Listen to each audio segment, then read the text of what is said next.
Section 1. The World Before the Bombs. There's something deeply peaceful about ruined places, about the quiet that settles over broken things when the noise finally stops. And the Fallout universe is maybe the greatest ruined place ever imagined. 200 years of dust, silence, and secrets layered over the bones of a world that burned itself alive in a single afternoon. We're going to walk through all of it tonight. 250 mysteries, quiet ones and enormous ones, things hiding in dark corners of irradiated vaults, and things written in the stars above the Mojave Desert. Pull something warm around you. Get comfortable. Because the wasteland has a lot to say, and most of it, nobody has ever properly explained. Let's start at the very beginning. Before the bombs, before the vaults, before any of it, Fallout doesn't take place in our world. It takes place in a parallel universe where history bent differently after World War II. Nuclear power became dominant, but instead of eventually giving way to the microchip and the internet and the digital revolution, that retro-futuristic path kept going. Transistors were never fully miniaturized. Computers stayed the size of refrigerators. Television sets had chunky cathode tubes even in the 2070s. The world of Fallout is one where the atomic age never ended. It just got more desperate. By the mid-21st century, the planet was running out of oil. Not slowly, rapidly. The resource wars began around 2052, a cascade of smaller conflicts that eventually swallowed entire continents. Europe went to war with the Middle East over petroleum fields. China invaded Alaska in 2066, trying to seize the oil reserves on the North Slope. And the United States fought back for 11 years. By 2077, American soldiers were fighting on Chinese soil, and Chinese submarines were lurking off the coast of Massachusetts. That last detail matters. A Chinese submarine called the Yangtze sits on the bottom of Boston Harbor in Fallout 4. Its ghoulified captain still aboard, still waiting for orders that will never come. Captain Zhao has been down there for over 200 years. He doesn't fully understand what happened. He just knows the war ended, and he never got the signal to surface. Here's mystery number 1. Nobody in the entire Fallout universe can definitively say who launched the first nuclear weapon on October 23, 2077. The Great War, those devastating 2 hours that ended civilization, has no confirmed origin. The Fallout Bible, a document written by the series' original lorekeeper Chris Avallone, states plainly that it is not even known if the bombs came from China or America. That ambiguity was baked into the DNA of the franchise from the very start. Over the years, pieces of evidence have accumulated. In Fallout 2, President Dick Richardson claims China launched a preemptive nuclear strike. Terminal entries in Fallout 4's Switchboard, the secret CIA headquarters, seem to support the idea that Chinese forces fired first. But then the Fallout television series, which is considered canon by Bethesda executive producer Todd Howard, drops a completely different answer. It was Vault-Tec, a corporation. A company that built underground shelters deliberately engineered the nuclear war to make sure those shelters would be used. Mystery number 2 is the leaked 1998 Fallout film treatment, which tells a slightly different version of the same story. In that version, Vault-Tec executives agreed to start the Great War themselves. A group of the wealthiest and most powerful people on Earth deciding to fulfill their own prophecy. Build the bunkers, start the fire, own the future. Whether the games officially canonize this or the television show's version becomes the accepted truth, the core idea is the same and deeply uncomfortable. The apocalypse may have been a business decision. Mystery number 3. The original Fallout co-creator Tim Kaine sat down for an interview in 2023 and shared his own answer to the question. According to Kaine, China fired first because the United States refused to stop its experiments with the forced evolutionary virus. The FEV, the biological agent that would eventually create super mutants, ghouls, and countless mutated creatures across the wasteland, was already being developed before the bombs fell.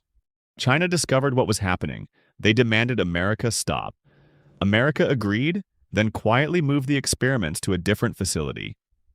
When China found out, they launched. That's the FEV connection, and it's important. Because the virus that ruined the world didn't come from the bombs. It was already there. The bombs just scattered it. Mystery number 4 sits in the ruins of the Mariposa military base in California. That facility was ground zero for large-scale FEV experiments on human subjects long before the bombs fell. The United States military was injecting soldiers and prisoners with the virus, watching what happened, taking notes. Some subjects died. Others transformed into something else entirely. The Master, the primary antagonist of the original Fallout game, was born from contact with FEV mutant vats at that same facility. His name before the transformation was Richard Moreau, a doctor. After Mariposa, he became a Gestalt intelligence spreading across Los Angeles through a psychic network, building an army of super mutants to forcibly evolve humanity. Mystery number 5. The Master's plan. Once you understand it fully, is tragic in a very specific way. He believed that super mutants were the next step in human evolution. Sterile, powerful, immune to radiation. The perfect survivors. What he didn't know, until the Vault Dweller forces him to confront it, is that super mutants are universally infertile. His entire vision for the future of the species was built on a biological impossibility. When you show him the proof, he doesn't fight back. He shuts down. He thanks you. He destroys himself and his cathedral along with him. That moment in a 1997 role-playing game is one of the most quietly devastating things Fallout has ever done. Mystery number 6. The FEV didn't only come from Mariposa. Multiple independent research sites were running parallel experiments across the country. Vault-Tec research facility in the capital Wasteland was one of them. Vault-87 in the mountains of Virginia was another. Its hidden purpose was to expose inhabitants to a concentrated airborne version of the FEV. The mutants haunting the tunnels under Vault-87 and Fallout 3 are the descendants of that experiment. The original Vault Dwellers, transformed against their will. Mystery number 7. There are hints scattered across multiple games that FEV predates American military research entirely. Some terminals and holotapes reference origins that trace back further than official government records can verify. Whether the virus was discovered, engineered, or arrived somehow from outside Earth's natural biology, that question has never been definitively answered. Mystery number 8 lives in a detail that most players never notice in Fallout 3's Vault-87. The date inscribed on the Vault's dedication plaque is January 3, 2078, which is after the Great War. Vault-87 was still being constructed when the bombs fell. Its residents were sealed inside an unfinished bunker, then exposed to the FEV before construction was even complete. Their survival was never the point. Mystery number 9. Pre-war America in the Fallout universe practices something called resource nationalism to an extreme degree. In the years leading up to the Great War, the U.S. government annexed Canada, formally and by force, and redirected enormous amounts of Canadian oil south. Canadian citizens who resisted were detained or worse. A terminal entry in Fallout 3 briefly mentions American military crackdowns on Canadian protesters in a matter-of-fact tone, like suppressing a neighboring nation was just routine administration. The full scope of what happened to Canada has never been explored in any game. Mystery number 10. Project Purity, the clean water initiative at the heart of Fallout 3's main story, was originally designed to purify the entire Potomac River basin. The plan was conceived before the Great War by scientist James, the lone wanderer's father, and his wife Catherine. What the game never fully explains is how they got access to the Jefferson Memorial, how they received government funding, or whether anyone in the pre-war government knew that Project Purity could eventually become the single most important infrastructure project in post-war American history. The project outlived the civilization it was meant to serve by 2 centuries, waiting for someone to flip the switch. Mystery number 11. Vault-Tec's own leadership didn't enter a vault. In the television series, it's revealed that the executives who planned and oversaw the vault system went somewhere else. A private bunker, separate from the network they sold to the public. They had their own contingencies, their own survival plan. The vaults were for everyone else. Mystery number 12. The resource wars killed off Saudi Arabia through a nuclear exchange somewhere in the Middle East around 2053, according to background lore. The European Commonwealth dissolved around the same time as countries turned inward, unable or unwilling to maintain cooperation under economic strain. China's population pressure and resource needs drove their government to increasingly aggressive military action. The United States, meanwhile, leaned harder into nationalism, surveillance, and atomic-era propaganda. The world of 2077 felt to the people living in it like a golden age of technology. Shining cars, nuclear-powered appliances, robot servants. Underneath that chrome surface, every major government was preparing for war it knew was coming. Mystery number 13. The bombs dropped at 9:13 in the morning on October 23, 2077. Los Angeles was destroyed first. The timing meant most people were at work, on roads, living their lives. Very few made it to the vaults in time. The vaults could accommodate perhaps a fraction of a percent of the American population. Vault-Tec built approximately 122 vaults across the United States. Each one could house maybe 1,000 people, give or take depending on the design. That leaves hundreds of millions of people caught outside when the sky turned white. Mystery number 14. Some of those people didn't die. They survived on the surface. They mutated slowly from radiation exposure over generations, becoming ghouls and super mutants and stranger things. Others found ways to protect themselves, underground naturally or in subway tunnels or in deep caves. The Fallout universe is full of surface communities that sprung up entirely independently of the vault system, with no help from Vault-Tec and no official post-war planning. The Hub in California. The Boneyard in the ruins of Los Angeles. Shady Sands. All of it built by people who were just trying to get through the next day and then the day after that. Mystery number 15. The deepest mystery of pre-war Fallout is one that the games only gesture at. Why, in a world that's sophisticated and advanced, did nobody successfully stop the war? The bombs existed for over a century. The danger was known. Governments had been preparing for nuclear conflict for generations. And yet, when October 23rd arrived, it was over in 2 hours. 2 hours to end 3,000 years of recorded civilization. Whatever negotiations were happening, whatever diplomatic channels existed, whatever backroom conversations might have paused the countdown, all of it failed simultaneously, completely, with no warning to the public. The wasteland that follows is a monument to that failure. Every rusted car, every skeleton still sitting at a kitchen table, every radio playing music to an empty room, all of it is the shape of a thing that didn't have to happen. That's where the Fallout universe lives, in the gap between what was and what might have been. And that quiet, heavy sense of things lost before you even arrived is part of why walking through the wasteland at night, with the wind moving through collapsed buildings and an old song crackling from somewhere you can't quite locate, feels like something close to peace. Drop a comment and tell me where you're watching from and what time it is for you. And if you haven't subscribed yet, this is a good moment. We're just getting started. Section 2. The Vault-Tec Conspiracy. The vaults were never what they claimed to be. That's not a theory. It's not speculation. It's something Fallout has been building toward for the entire history of the franchise, and the Amazon television series finally said it out loud. The surface was always the experiment, not the vaults.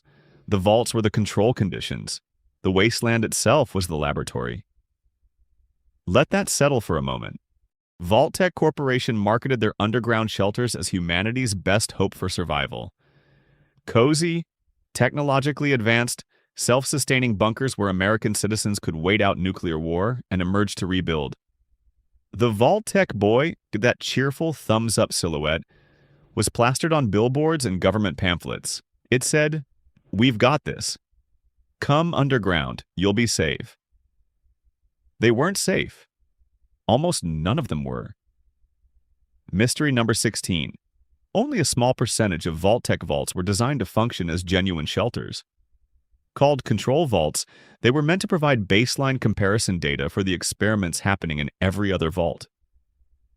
Vault 101 in Fallout 3 was one. The Overseer was instructed that the vault would never open. that the inhabitants would live there forever. The lone wanderer's escape isn't just a personal story. It's a fundamental violation of a decades-long experiment that never had the decency to tell its subjects they were being studied. Mystery number 17. Vault 11 in the Mojave Desert is one of the darkest places in the entire franchise. The experiment was deceptively simple. Every year, the Vault's residents had to select one person to sacrifice. If they complied, the rest would be spared. If they refused, everyone would be killed by an automated system. What Vault 11 actually tested was how human political structures respond to sustained, institutionalized murder. The answer, as recorded in holotapes and terminal entries the courier pieces together during exploration, is that the residents built an entire political civilization around it. Factions, elections, campaigns, citizens running for overseer knowing they might be selected, an entire democracy organized around the annual execution. The recordings you find in Vault 11, particularly the final one, are among the most quietly devastating things New Vegas contains. The residents eventually discovered the truth. The vault would open if they simply refused the sacrifice. 5 people refused. The automated defenses killed nearly everyone. 5 survivors walked out into the Mojave sun. Mystery number 18. Vault 22 is the vault where Fallout, New Vegas, hides one of its most disturbing environmental stories. On the surface, it looks like an agricultural research station, a vault dedicated to growing food for other vaults. Plants hang from every surface. Vines push through broken walls. The place is green and alive in a way the wasteland usually isn't, and everything in it will kill you. The agricultural research led to experiments with engineered plant spores, and somewhere along the process, the spores learned to infect human hosts.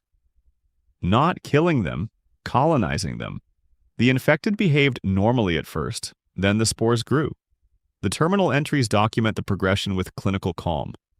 Researchers noting that some subjects were acting differently, that the air recycling system was making strange sounds, that the adjacent cave system seemed to be producing something unusual. By the time anyone understood what was happening, the vault was already compromised. The spores could jump to human hosts with enough concentration, and the cave had enough concentration. The plant monsters you find in Vault 22 were people once. Scientists, families. Mystery number 19. Vault 87 in the Capital Wasteland was built with a hidden lower level that the residents were never told about.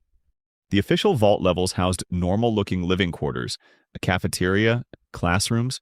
The sublevels contained the FEV labs. On the day the vault sealed, the FEV was pumped through the air circulation system into the living quarters. Most residents died, some transformed. Their descendants are the super mutants, Fox among them. Wandering Vault 87's irradiated lower levels 200 years later, still alive, still thinking, still wondering what they are. Mystery number 20. Vault 92 in the northern Capital Wasteland was designed to house musicians. The best musicians in America plucked from concert halls and recording studios and preserved underground. It sounds romantic. The vault's actual purpose was to test the effects of white noise on the brain's aggression centers. The residents were exposed to subsonic frequencies through the vault's sound system, frequencies they couldn't consciously hear, slowly pushing their neurochemistry toward violence. The musicians snapped one by one, and the vault's final days were catastrophic. Instruments are still in the practice rooms. Sheet music is still on the stands. The journal entries of a violinist named Penelope Chase document the experience from the inside. She notices she's losing time, that she can't account for hours of her day, that her hands hurt in ways she can't explain. She starts to suspect something is wrong with the air. She was right about the air, just wrong about which kind. Mystery number 21. Vault 95 in the Commonwealth gathered people who were dependent on chems and promised them a rehabilitation program. For 10 years, the program worked. Recovery rates were high. Residents were doing genuinely well. Then a Vault-Tec employee, hidden in plain sight as just another resident, revealed a massive hidden cache of chems in the dead of night. The chaos that followed destroyed the vault in days. The experiment was testing how long a recovered community could maintain sobriety under ideal conditions before a single catalyst event collapsed everything. Mystery number 22. Vault 75 sits under the Malden Middle School in the Commonwealth, accessible through a hidden elevator in the school's basement. On the surface, a school. Underneath, a program to identify and cultivate genetic potential in children. Kids were brought in, assessed, trained. Those who showed sufficient genetic promise were moved to deeper levels for further testing. Those who didn't, who reached age 18 without meeting the program's criteria, were terminated. The Vault's military personnel, the ones running the program, called it quality control. The combat arena in the Vault's lower levels is where the surviving records become hard to read without stopping. Mystery number 23. Vault 81 is one of the only functioning vaults in Fallout 4, and it looks almost normal. A real community. Residents who have their own culture, their own social structure, their own traders who come to the surface and barter with the Commonwealth. What the residents don't know is that their vault was designed to test cures for diseases, and the original plan called for the residents themselves to be the test subjects, exposed to experimental treatments. The overseer who received those orders, Dr. Olivet, refused. She destroyed the experimental chambers and built a secret to protect her people. The Vault's automated research system spent decades running tests on mice instead of humans. The residents lived their lives in comfortable ignorance of what their home was designed to do to them. Mystery number 24. Vault 101's social experiment, never open, ever, created something the designers probably didn't anticipate. After multiple generations sealed underground, the residents of Vault 101 genuinely believed that the vault was the whole world. Children grew up without understanding that an outside existed. The overseer enforced this belief. The vault became a closed ecosystem of its own mythology, with the vault residents as its entire civilization. When James, Guinan the Lone Wanderer's father, escapes to pursue Project Purity, it doesn't just disrupt the experiment, it shatters the vault's cosmology. Everything the residents believed about their existence turns out to be a managed fiction. Mystery number 25. There's a vault that never appears in any game because it may not have been built. Vault 0, referenced in Fallout Tactics, was allegedly the Master Vault, a central control hub designed to coordinate all other vaults and eventually govern the reconstruction of America. It housed a network of supercomputers collectively called the Calculator. The Vault-Tec plan, in its most ambitious form, wasn't just to preserve people. It was to preserve America's institutional structure underground and then rebuild it, with Vault-Tec or its chosen successor at the top. Mystery number 26. Vault 112 in the capital Wasteland is where Fallout 3 hides one of its strangest set pieces. The residents of Vault 112 are all in pods, running a virtual reality simulation called Tranquility Lane, presided over by a pre-war scientist named Stanislaus Brown, who kept himself in the simulation while everyone else was kept sedated in their pods. Braun has spent 200 years torturing the simulation's other inhabitants, dying and resetting, playing out increasingly sadistic fantasies with a godlike power over a pocket universe. The residents don't know they're in a simulation. They've never known. Some of them have been living and dying and being reset in this pocket world for 2 centuries. Mystery number 27. Vault 114 in the Commonwealth was never actually completed before the bombs fell, but its design intent is visible in the unfinished construction. The experiment was a class study.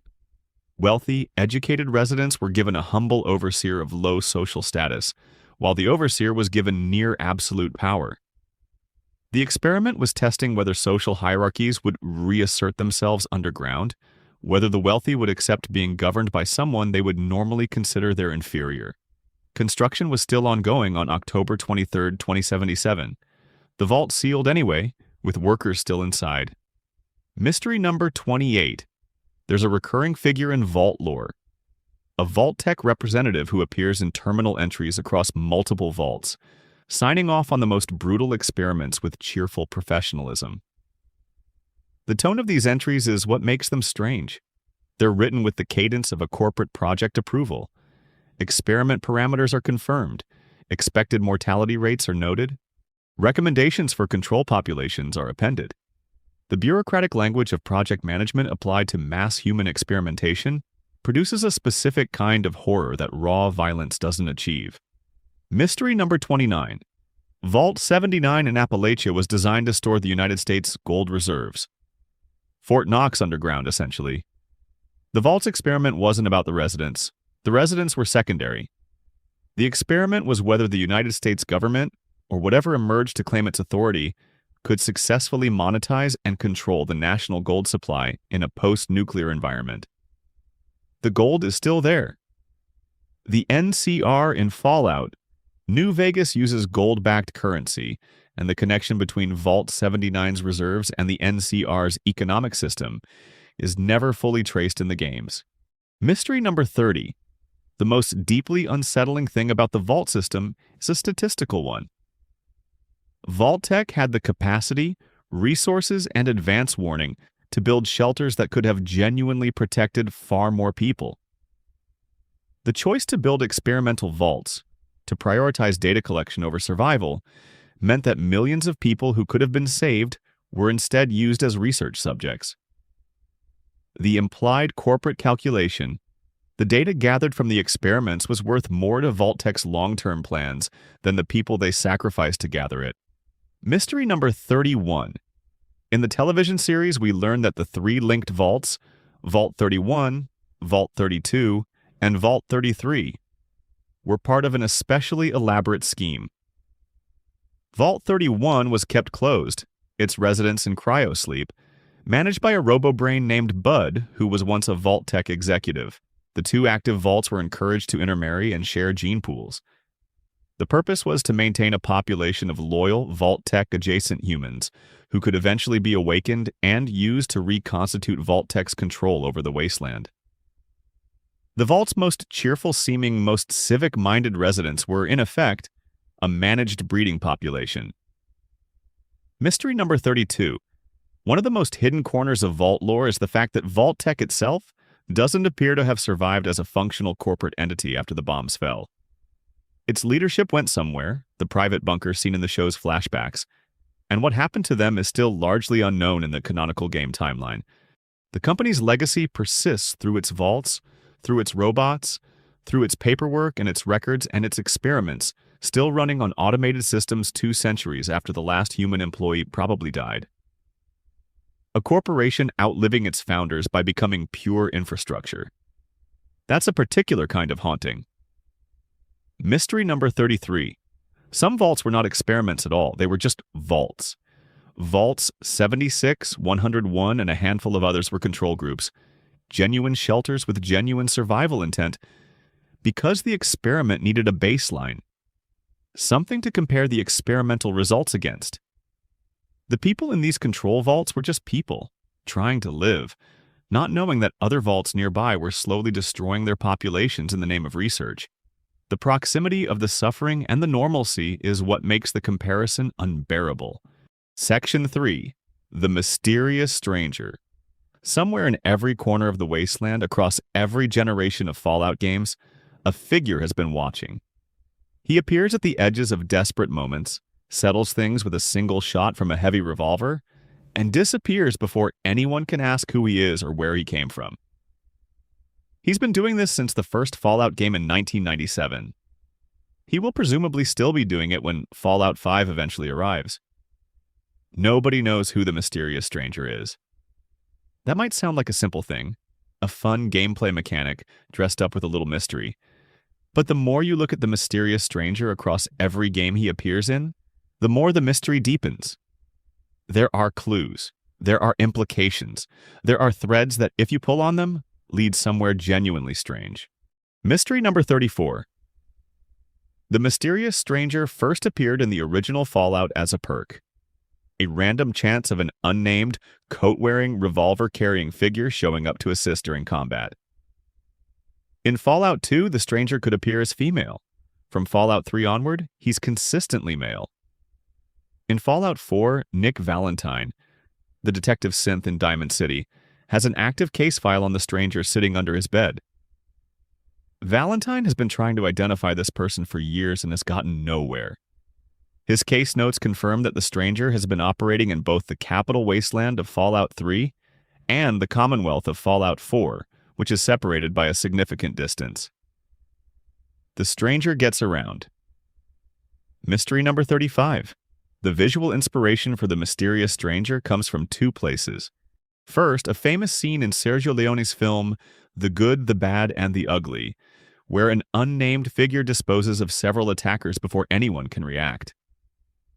Second, an unfinished Mark Twain novel titled The Mysterious Stranger, in which the title character turns out to be a Nephilim figure, a supernatural being connected to darker metaphysical forces.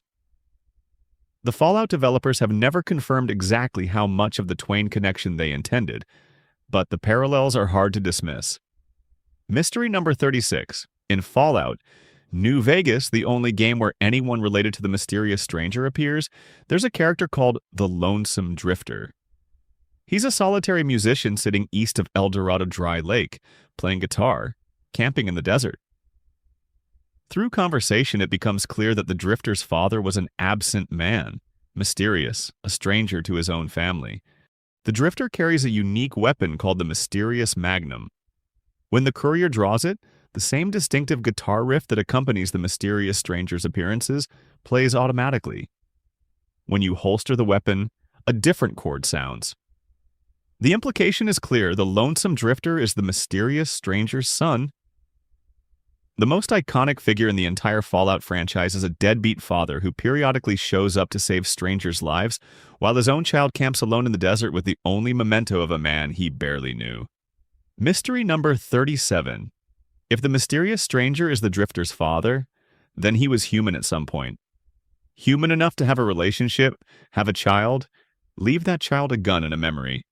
But the stranger has been appearing in the wasteland since at least 2161, which is when the first game takes place, and is still appearing in Fallout 76's Appalachia in 2102, and Fallout 4's Commonwealth in 2287. That's over a century and a half of confirmed sightings. No single human lifespan covers that range. Mystery number 38. Fallout 76's timeline pushes the mysterious stranger's first known appearance back to the very early days after the Great War, 2102, just 25 years after the bombs fell. If the drifter is his son, the drifter exists at some point after that. The math gets strange quickly. Either the mysterious stranger ages extraordinarily slowly or doesn't age at all, or the strangers in different games are different people carrying the same role and the same look and the same gun. Mystery number 39. The strongest alternative theory is that the mysterious stranger is more of a force than a person, a recurring archetype that passes from individual to individual, or a being that exists outside normal human biology. The Fallout universe contains plenty of entities that don't follow conventional rules. The think tank of Old World Blues, Lorenzo Cabot's artifact crown, the alien technologies of Mothership Zeta. The mysterious stranger might be something equally unexplained, wearing a familiar face across centuries because that face is what gets the job done. Mystery number 40. In Fallout 3's Mothership, Zeta DLC, having the mysterious stranger perk, unlocks a unique dialogue option with an abductee named Soma. If you have the perk active, she recognizes something about the way you talk about backup and assistance. She seems to know about him, or something like him. It's a brief moment that the game doesn't expand on, but it places the mysterious stranger's reputation even on an alien abduction spaceship in orbit around Earth. Mystery number 41. Miss Fortune is the mysterious stranger's counterpart in New Vegas. Chosen as an alternative to the stranger, she appears during VATS sequences and does damage. But her damage is chaotic and often incidental, affecting enemies and sometimes making situations worse before making them better. Where the stranger is efficient and precise, Miss Fortune is wild and disruptive. The two figures are never in the wasteland at the same time. Whether they know each other or are connected, or are expressions of the same underlying phenomenon from different angles, has never been addressed. Mystery number 42. The mysterious stranger's revolver, his trademark .44 Magnum, doesn't appear to reload. It doesn't run out of ammunition. In game terms, this is a mechanic, but in lore terms, a weapon that never needs reloading is unusual. In Fallout 4, his version of the gun uses the standard .44 pistol model. In New Vegas, the Lonesome Drifter's mysterious Magnum fires standard ammunition. But the actual stranger always seems to have exactly as many shots as the situation requires. Mystery number 43. Nick Valentine's investigation into the mysterious stranger in Fallout 4 has produced years of dead ends. His case file acknowledges the stranger has no identity, no clear motive, no consistent pattern of behavior, beyond showing up during critical moments and then vanishing. Valentine, who is himself a kind of walking mystery, a synth containing the memories and personality of a 1940s detective, treats the stranger's existence as a genuine unsolved case. The combination of a noir-era detective mind investigating a figure out of 1950s Western cinema is one of Fallout 4's most quietly perfect details. Mystery number 44. One running fan theory connects the mysterious stranger to the broader Mark Twain text more directly. In Twain's unfinished story, the supernatural stranger argues that human consciousness is an illusion, that free will doesn't exist, and that the universe is fundamentally indifferent to individual human lives. Against that framework, the Fallout mysterious stranger becomes something grimly appropriate, a figure from outside the normal order of things, appearing to intervene in specific moments for reasons that are ultimately unknowable. He doesn't save everyone, he doesn't try. He appears when the perk triggers, does what needs doing, and leaves. The randomness of his appearances, from a lore perspective, might actually be the point. Mystery number 45. In Fallout 76, the Order of Mysteries is a faction of women who train themselves to be secretive operatives inspired by a pre-war movie serial.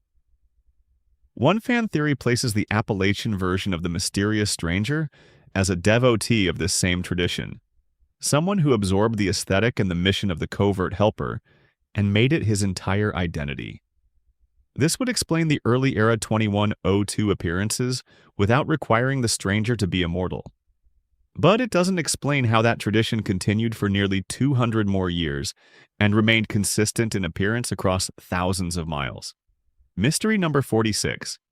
The guitar chord that plays when the mysterious stranger appears is a signature that the game's sound designers embedded deliberately. It functions like a musical identity, the auditory equivalent of a calling card. In New Vegas, that same chord plays when the Lonesome Drifter draws the mysterious Magnum. The sound design creates the family connection before the dialogue confirms it. If you know to listen for it, you hear the relationship before you understand it. Mystery number 47. The mysterious stranger never speaks to any player character in any game. Not once. He appears, he fires, he leaves. The silence is part of the myth. A figure who acts without explaining himself, who appears without announcement, who leaves without acknowledgement.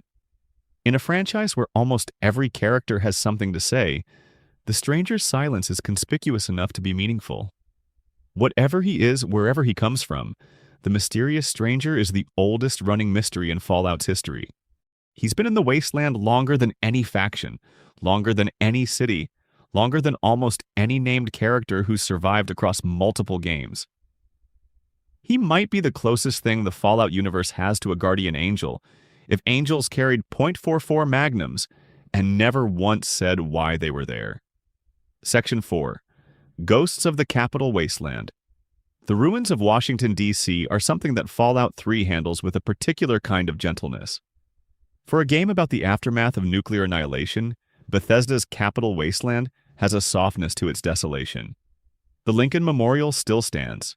The Jefferson Memorial still stands. The Washington Monument, cracked and leaning but visible for miles, still defines the skyline. The bones of a great civilization are still recognizable. They just don't move anymore. That recognizability is what makes Fallout 3's mysteries so effective. You know what these places used to be.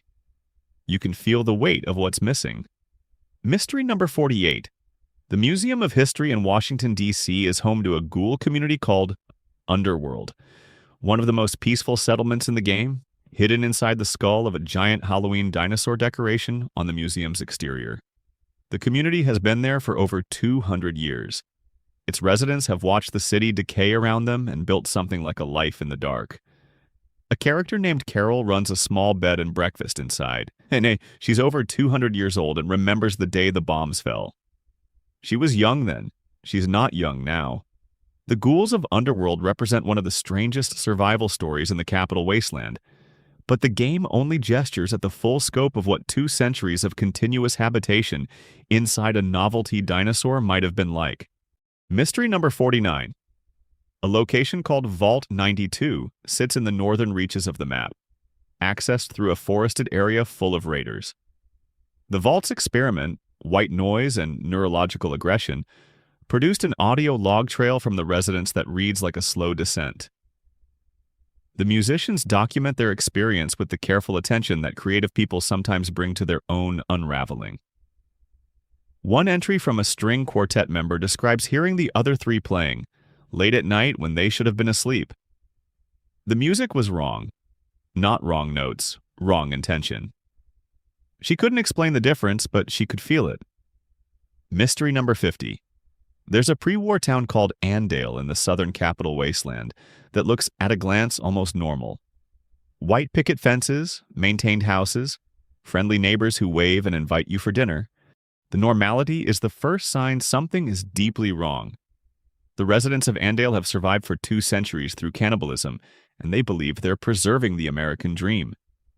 Their basements tell a different story. The game lets you confront them or not, lets you read the truth in their eyes or miss it entirely. Some players walk through Andale and never understand what they've walked through. Mystery number 51.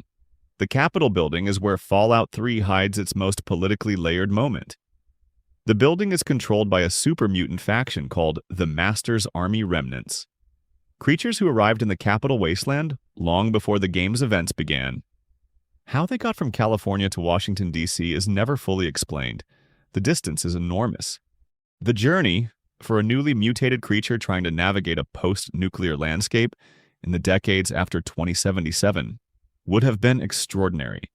Mystery number 52. The Dunwich building in Fallout 3 is one of the most atmospheric locations in the game, and one of the few places that seems to push against the boundaries of Fallout's usually grounded supernatural logic. The building is built on land with a strange history, a place where pre-war cultists gathered, where something that predates the nuclear age appears to have been venerated. The voices you hear inside, the flashes of a pre-war world, the pit in the basement, all of it connects to something Fallout 3 doesn't fully name. It's connected to Dunwich borers in Fallout 4, near the same area, where the same cosmic dread seems to bleed through into the Commonwealth. Whatever it is, it's old. Older than Vault-Tec. Older than the Atomic Age. Mystery number 53. Point Lookout is a swampy coastal DLC that feels genuinely unlike anything else in Fallout 3. The fog, the hostile locals, the decayed bayou atmosphere. It works because Point Lookout has its own history entirely separate from the rest of the capital wasteland. The lone wanderer arrives by ferry and immediately starts piecing together a conflict between 2 pre-war families. The Calvert family, who conducted secret experiments in a beachfront mansion, and the Inquisitors of Point Lookout, a survivalist group convinced the Calverts were the root of all the region's problems. What the DLC never quite resolves is what Dr. Calvert, a brain in a box running the mansion's systems through a robot body, was actually trying to accomplish. His stated goals shift depending on when you talk to him. He wants to be transferred to a better body. He wants access to a pre-war satellite. He wants to control the local tribals. None of these goals feel like the full picture. Mystery number 54. The Mother Punga plant in Point Lookout is a giant hallucinogenic flower that the local tribals worship. To be accepted by the tribe, the lone wanderer has to eat the fruit and undergo a vision quest. What follows is a sequence that the game never quite explains. Visions of a pre-war world. Unclear whose memories you're accessing, before you're knocked unconscious and the ferryman cuts out a piece of your brain. That surgery actually happens. You lose a chunk of your brain during the ritual. The game acknowledges it. The long-term effects are never explored. Mystery number 55. The Alien Abduction. DLC, Mothership Zeta, sits awkwardly in Fallout's lore because it confirms that extraterrestrial life not only exists, but has been abducting humans throughout history. Aboard the alien mothership in orbit above Earth, the lone wanderer meets abductees from multiple periods. A cowboy from the frontier era, a samurai from what appears to be feudal Japan, a 1950s housewife. The aliens have been collecting humans, freezing them in stasis for centuries. Mystery number 56. The holotapes found throughout Mothership Zeta include some genuine cryptic content. Fragments of alien communication that no amount of player knowledge can translate with certainty. Lore analysts have argued for years that certain passages in these holotapes suggest the Zetons, the alien species, were aware of Earth's FEV experiments. Whether they were monitoring the experiments, were connected to them, or simply observed from orbit is unclear. Mystery number 57. The most dramatic implication buried in Mothership Zeta is a terminal entry that seems to describe alien observation of nuclear weapons tests before the Great War. The interpretation of test detonations and energy signatures in this entry has led some fans to theorize the aliens may have either influenced the development of nuclear weapons or watched those tests in preparation for something. The game doesn't confirm this, it just leaves the terminal entry there in a locked section of the ship for whoever goes looking. Mystery number 58. A random encounter in the capital wasteland, visible only as a flash of light in the sky and then a falling object, deposits an alien blaster on the surface near the point of impact. This crash predates the Mothership Zeta DLC narrative. A small alien body is nearby. The scout ship that crashed, Recon Craft Theta, was apparently conducting surface reconnaissance before being shot down. Shot down by whom or what has never been answered. Mystery number 59. The Enclave broadcasts its radio signal across the capital wasteland through their Raven Rock facility. President John Henry Eden, who turns out to be an AI created to maintain the appearance of governmental continuity, has been running Enclave operations for decades, while the human leadership believed they were setting policy.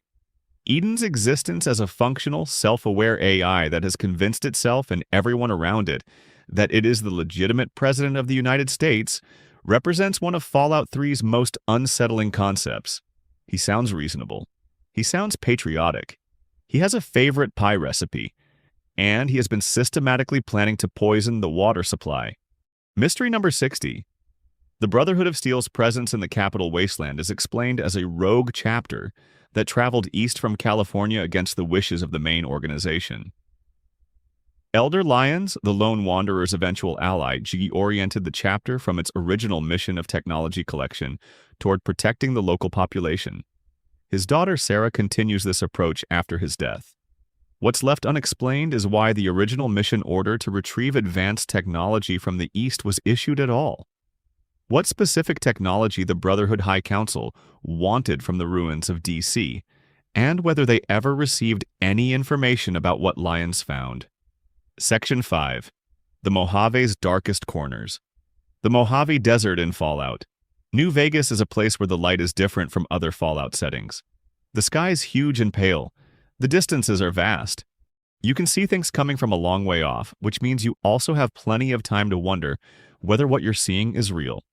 Obsidian Entertainment built New Vegas in about 18 months, which is almost impossibly short for a game of that scope, and the result has a kind of feverish density to it.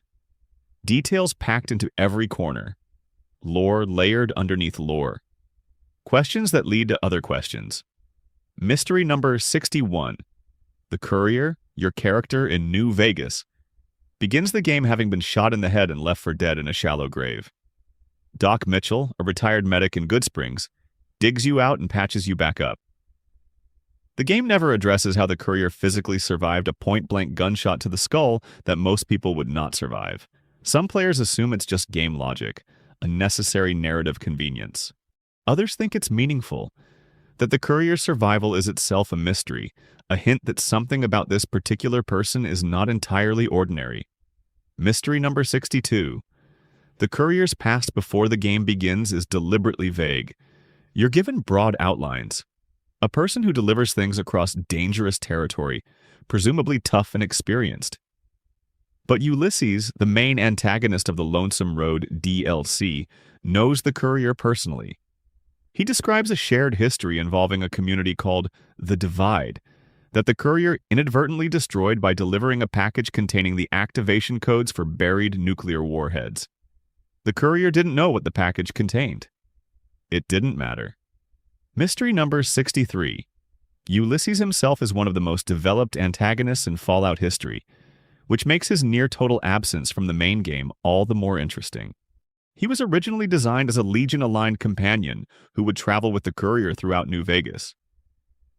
His cut content includes companion dialogue, idle conversations, and observations about the factions the courier encounters.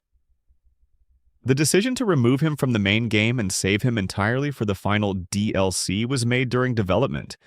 But what version of the story would have existed if Ulysses walked beside you from Good Springs to the Hoover Dam is one of New Vegas's great what-ifs. Mystery number 64. The Wild Wasteland trait in New Vegas unlocks 15 special encounters spread across the Mojave that replace or supplement normal content with references, jokes, and strangeness. One of these encounters involves finding the ghost of the Lone Wanderer, a reference to Fallout 3's protagonist, in a location the player might stumble across while exploring.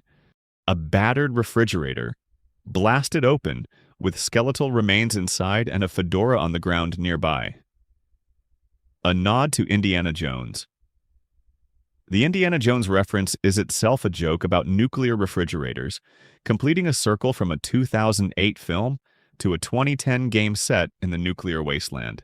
Mystery number 65. Vault 34 in the Mojave is the vault that gave birth to the NCR's military arm in the Mojave. The boomers at Nellis Air Force Base are descended from its survivors. The Vault's experiment was an overcrowded population with access to a full armory and minimal restrictions on weapon use. The result was predictable and documented in excruciating detail across the Vault's terminal entries. What the boomers inherited from their Vault ancestors was both a military competence and a deep institutional mistrust of anyone who wasn't born inside reinforced walls. Mystery number 66. The Brotherhood of Steel. Chapter in the Mojave, operating from Hidden Valley, is in a state of near collapse at the time of New Vegas. Years of losses against the NCR have reduced their numbers to a fraction of their former strength, and the elders are divided about whether to maintain their isolation or engage with the wider world. What never gets fully addressed is the scale of what the Brotherhood of Steel lost in the Battle of Helios 1, a solar power facility that could have changed the energy economics of the entire Mojave, and whether there was any possibility of a different outcome if the Brotherhood had chosen differently.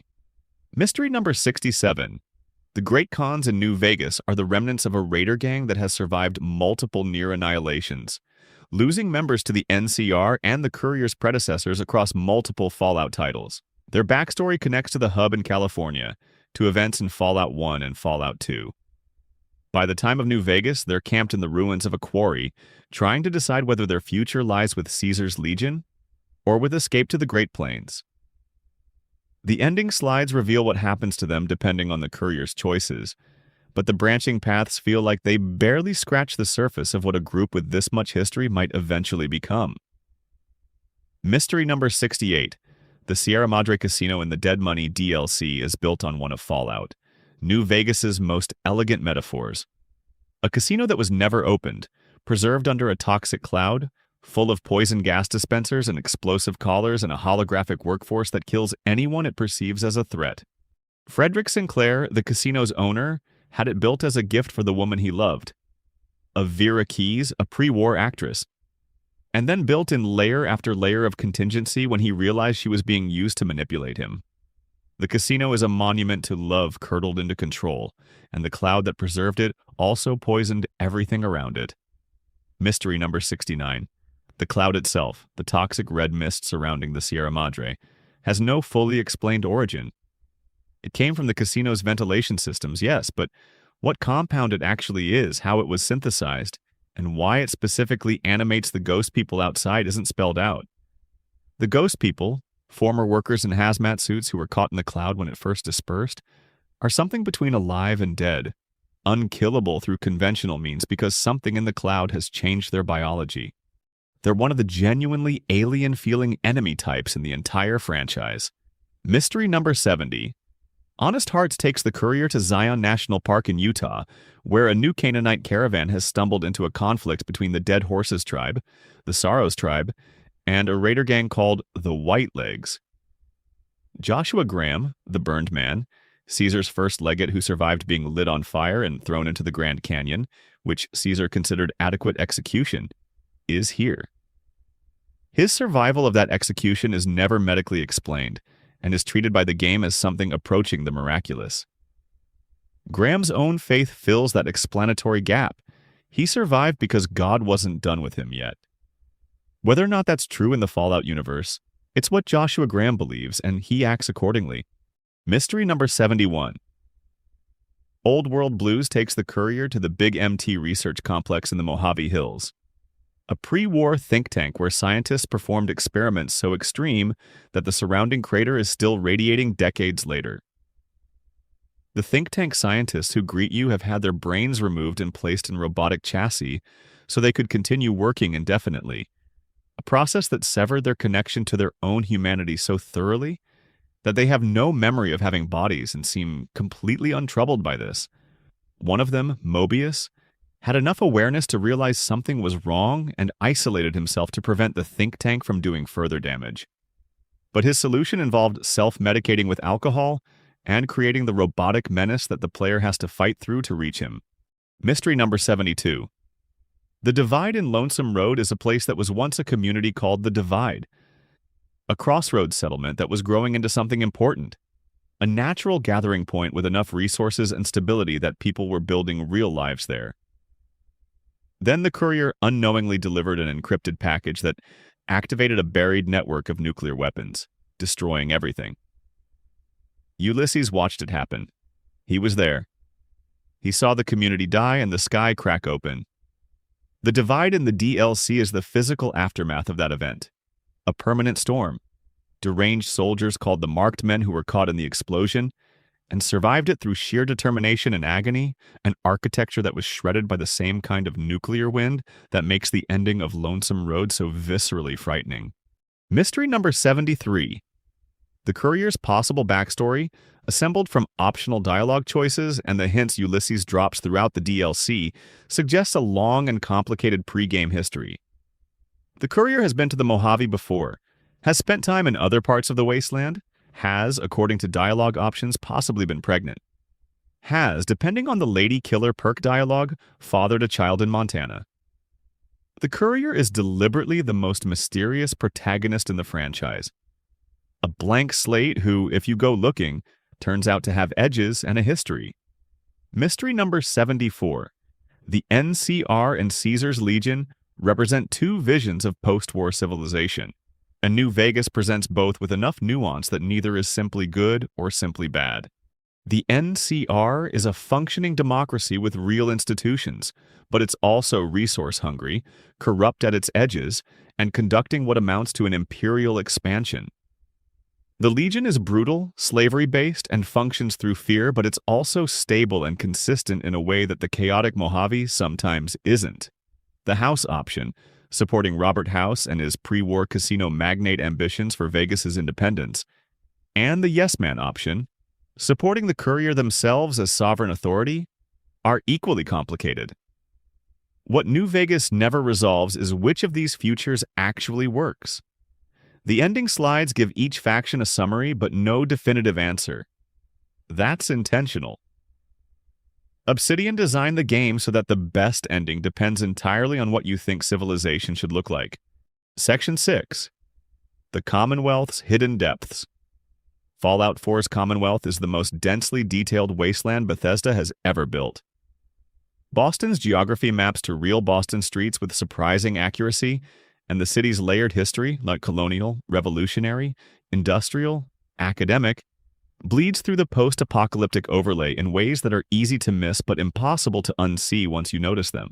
Mystery number 75. Todd Howard stated at the DICE Summit in 2016 that there were still secrets in Fallout 4 that no player had found. As of 2025, this remains technically unresolved. A dedicated community member named Lavonicus documented over 1,300 terminal entries in the game, photographing each one individually. The community believes the secret is somewhere in those terminals. Nobody has been able to definitively confirm which entry Howard was referring to, if any of them. Mystery number 76. The Mannequins of the Commonwealth. Throughout Fallout 4, players encounter mannequins arranged in increasingly strange configurations. Posed in combat stances, seated at dining tables, clustered in groups as if mid-conversation. Some of these groupings appear to change between visits, though this may be a glitch. The most disturbing mannequin scene is a group arranged in a circle around a candle, all facing inward, in a basement location with no other explanation provided. Mystery number 77. The Institute, Fallout 4's primary antagonistic faction, exists underneath the ruins of the Massachusetts Institute of Technology, which was called the Commonwealth Institute of Technology before the bombs. The post-war institute has been developing synthetic humans, synths, for generations, and their stated purpose shifts depending on who you ask and when. Father, the institute's leader, who turns out to be Sean, your son, grown old while you were in cryo, speaks about the institute's mission as being for the betterment of mankind, but the specifics of what that betterment looks like remain deliberately obscured throughout most of the game. Mystery number 78. The Institute's coursers are their enforcement arm. Gen 3 synths, who have been trained as hunters and retrievers, capable of operating indefinitely on the surface. Their implanted memories are the most sophisticated expression of the Institute's synthetic technology. A courser knows exactly who they are, has a complete false history, and behaves entirely like the person they were built to replace. The ethical implications of this technology, creating beings who don't know they're synthetic, who have genuine emotional lives based on fabricated experiences, are something Fallout 4 raises and then never quite fully explores. Mystery number 79. Kellogg, the mercenary who kills Nate or Nora at the beginning of the game, has cybernetic implants that allowed the Institute to extend his functional lifespan far beyond normal. He was working for them for decades. In his memories, accessed during the Dangerous Minds quest, he's a cold professional, but his younger self is a child growing up in a difficult home in New California. That early life shaped him into someone who learned to detach, to not feel the things that would make his work impossible. Kellogg is one of the most fully realized villains Fallout 4 contains, which makes his death relatively early in the main quest feel like a missed opportunity. Mystery number 80. The Railroad is an organization dedicated to liberating synths from the Institute. Its members are secretive and careful in ways that make them feel like an actual underground resistance movement. They have code phrases, dead drops, safe houses. What the game never explores with much depth is the Railroad's history. How long have they been operating? How many synths have they successfully extracted and given new lives? What does the scale of that operation look like when you add it up over decades? Mystery number 81. In Diamond City, built inside the old Fenway Park Stadium, there's a small newspaper called Public Occurrences run by Piper Wright. Piper's ongoing investigation into the Institute is the game's equivalent of investigative journalism in the Wasteland, and she operates under constant political pressure from Mayor McDonough. What the game reveals gradually is that McDonough is a synth, a Gen 3 replacement whose human counterpart was replaced at some unknown point. The question of when and why and what happened to the real McDonough is answered only indirectly. Mystery number 82. Nick Valentine carries the memories and personality of a pre-war detective who fell in love with a woman named Jenny Martinez. Jenny was killed by a gangster named Eddie Winter before the Great War. The synth Nick, built using the original Nick's memories, has been carrying both the grief and the unresolved need for closure for over 200 years. His personal quest involves tracking down Eddie Winter, who became a ghoul and went underground after the bombs fell, and is still alive in Boston. The resolution of that quest is one of Fallout 4's quietest moments of genuine weight. Mystery number 83. The glowing sea in the southwestern part of the Commonwealth is the most heavily irradiated area in the game, the direct impact zone of a nuclear warhead. Almost nothing lives there except the most radiation-hardened creatures in the game, and a small community of children of the atom cultists who worship the radiation as holy. The children of the atom appear across multiple games, and their theology is internally consistent. They believe that atom splitting is the universe becoming more perfect, that death by radiation is transcendence, and that the glow they worship is the physical expression of a divine truth. Mystery number 84. The Institute's father sends the sole survivor a message before they formally meet, coordinating a series of seemingly coincidental events that guide the player through the main quest. The degree to which Father engineered the entire investigation is suggested but never confirmed. He may have been actively directing the sole survivor's experience from the moment they left Vault 111, using their search for their son as a mechanism to evaluate whether they were suitable for the Institute. The parent-child reunion is also a job interview. Mystery number 85.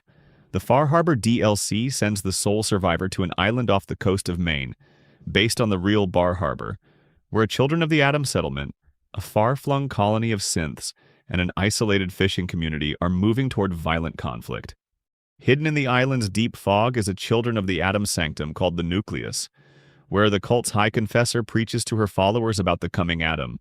The island's central mystery involves a woman named Dima, a Gen 2 prototype synth who has been living on the island for years, and whose relationship to Nick Valentine is one of the DLC's most emotionally complex elements.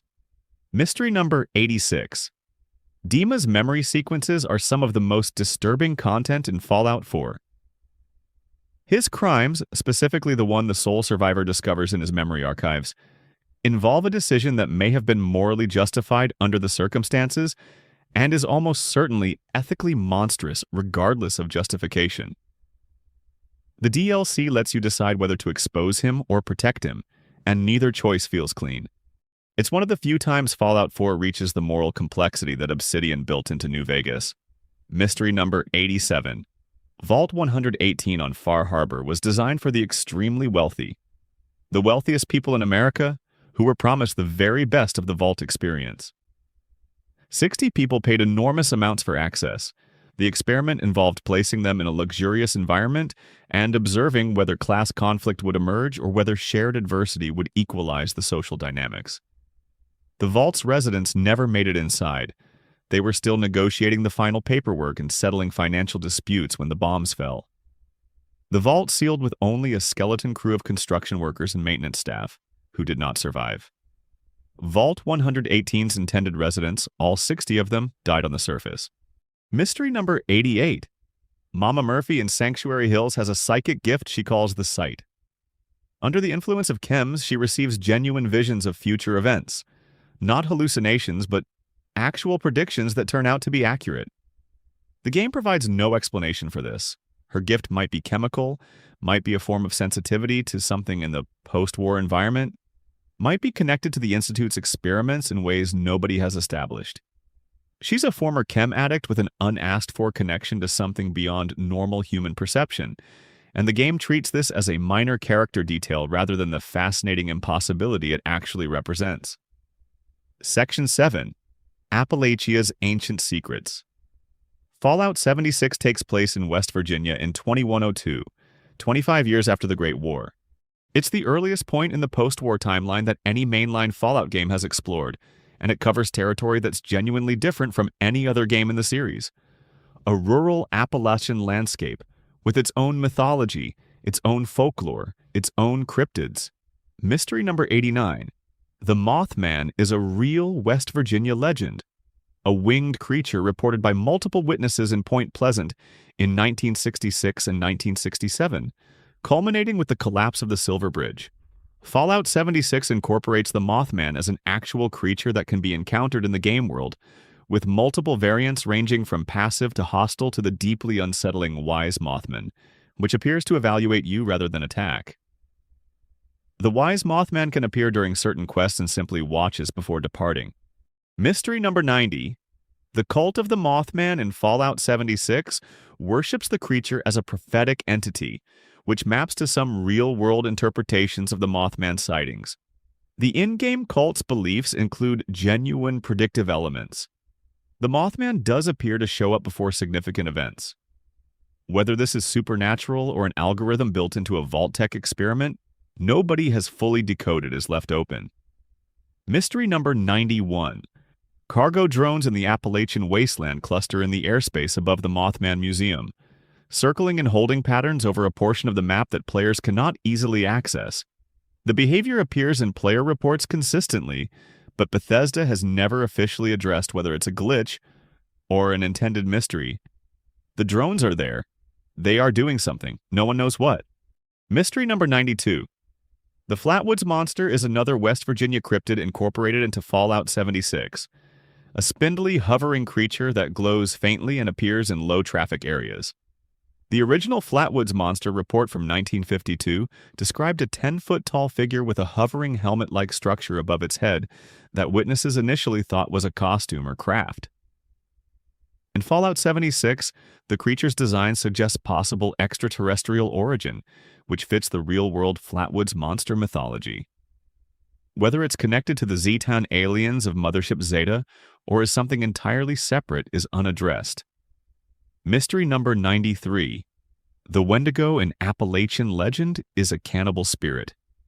A human being who, having eaten human flesh, transforms into something predatory and perpetually hungry. Fallout 76 makes this mythology literal. Wendigos are ghouls who experienced a specific extreme environmental condition that pushed them past the typical ghoul transformation into something more feral and physically altered. The transformation process is implied, but not fully explained, and whether it requires specific radiation exposure, specific trauma, or something else entirely is left to player inference. Mystery number 94. Vault 79 sits in a mountain in Appalachia and contains the United States gold reserves. The quest to reach it spans an enormous portion of Fallout 76's mid-game content. What makes the vault interesting is what's inside beyond the gold.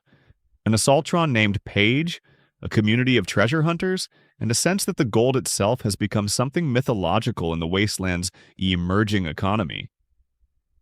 Gold was already functioning as symbolic value before people could use it. Vault 79 existed before anyone needed what it contained. Mystery number 95.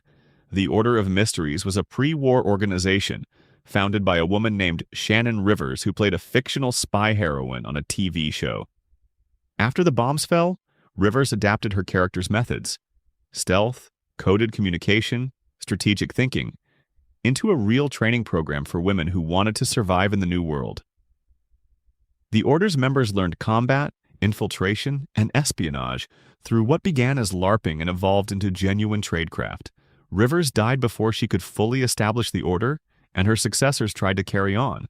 What the Order became by 2102 is found in scattered holotapes and terminal entries across the Riverside Manor. Mystery number 96. The Enclave remnants in Fallout 76 are the most important Enclave presence in any game's timeline, because this is the earliest Enclave we've ever seen in action. Led by Secretary of Agriculture Thomas Eckhart, who survived in a bunker at the White Spring Resort, the Appalachian Enclave became isolated from the rest of the organization. Eckhart, increasingly detached from reality, wanted to continue the nuclear exchange with China, wanted to fire more missiles to finish what October 23rd started. His plan required convincing automated military systems that the threat level warranted escalation. The chaos he caused in pursuit of this goal, including the Scorched Plague, may have been more destructive to Appalachia than anything the bombs originally did. Mystery number 97. The Scorched Plague is one of the major threats in Fallout 76's early game, and it's worth understanding what it actually is. The plague is a respiratory disease spread through spores produced by the Scorch Beasts, large bat-like creatures that are themselves mutants of an earlier species. Infected creatures become scorched, hostile, plague-carrying, and increasingly feral. The disease can spread to human settlements. The connection between the Scorch Beast mutation and whatever lair they originally came from deep in the Appalachian Mountains is hinted at but never made fully explicit. Mystery number 98. The Pioneer Scouts program in Fallout 76 is a delightful piece of pre-war Americana, preserved in a small camp in the forest. children's activities, badges, motivational posters. The automation system that ran the camp has been online continuously since before the war, rewarding vault dwellers for completing nature activities with badges and merit points. The system was never designed to account for the fact that the world outside would be a radioactive wasteland. It just keeps running its summer camp curriculum in the ruins. Some players have found that the system contains hundreds of badge categories, most of which can only be partially completed because the world that made them meaningful is gone. Mystery number 99. The Grafton Monster is a local West Virginia legend incorporated into Fallout 76. A large, headless humanoid that appeared in Grafton, West Virginia in 1964, reportedly seen by multiple witnesses. The game's version is enormous and genuinely threatening. What's unsettling about the Grafton Monster's placement in the game is that it appears in the ruins of actual Grafton, West Virginia, which exists in the real world and which players who have ever driven through might recognize from the geography. The creature walks through a real place. That's a different kind of strange. Mystery number 100. The Wendigo Colossus is a boss-tier creature in Fallout 76 that appears during specific events. A massive, towering version of the regular Wendigo, built from fused bodies and clearly representing something that has gone far beyond the ordinary ghoul mutation trajectory. Where it came from, how multiple human beings fused into a single organism, and whether this is a natural evolutionary process or the result of specific experimental exposure is never addressed in any terminal or holotape. Section 8. Creatures of the Wasteland. The monsters that populate the Fallout universe are not random. Almost every creature in the Wasteland has a traceable origin. A pre-war animal or plant that was exposed to radiation, to the FEV, to chemical contamination, and changed into something the original biologist would not recognize. The stories of these creatures are often as sad as the stories of the humans around them. Mystery number 101. Deathclaws are the apex predators of the Fallout Wasteland, and their origin story involves a degree of pre-war hubris that's appropriate to the franchise. Deathclaws were originally Jackson's chameleons, desert lizards, that the United States military experimented on with FEV and selective genetics as part of a program to create replacements for human soldiers. The idea was a creature that could be controlled, directed, used as a biological weapon in a war zone. The control mechanisms didn't survive the bombs. The creatures did. By the time of Fallout 1, the largest concentration of Deathclaws had established themselves in the ruins of a military facility in California and were breeding rapidly. Mystery number 102. The intelligent Deathclaws of Fallout 2 are one of that game's most memorable and philosophically interesting elements. A community of Deathclaws in Vault 13, the same vault the Vault Dweller left in the first game, had developed intelligence, language, and culture through continued FEV exposure. Gorus, one of the companions in Fallout 2, is an intelligent Deathclaw who can be recruited to travel with the Chosen One. He wears a robe to avoid frightening people.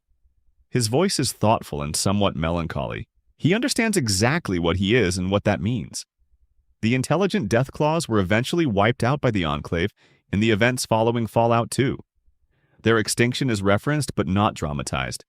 A community that had developed something approaching civilization was eliminated because the Enclave considered them an unacceptable aberration.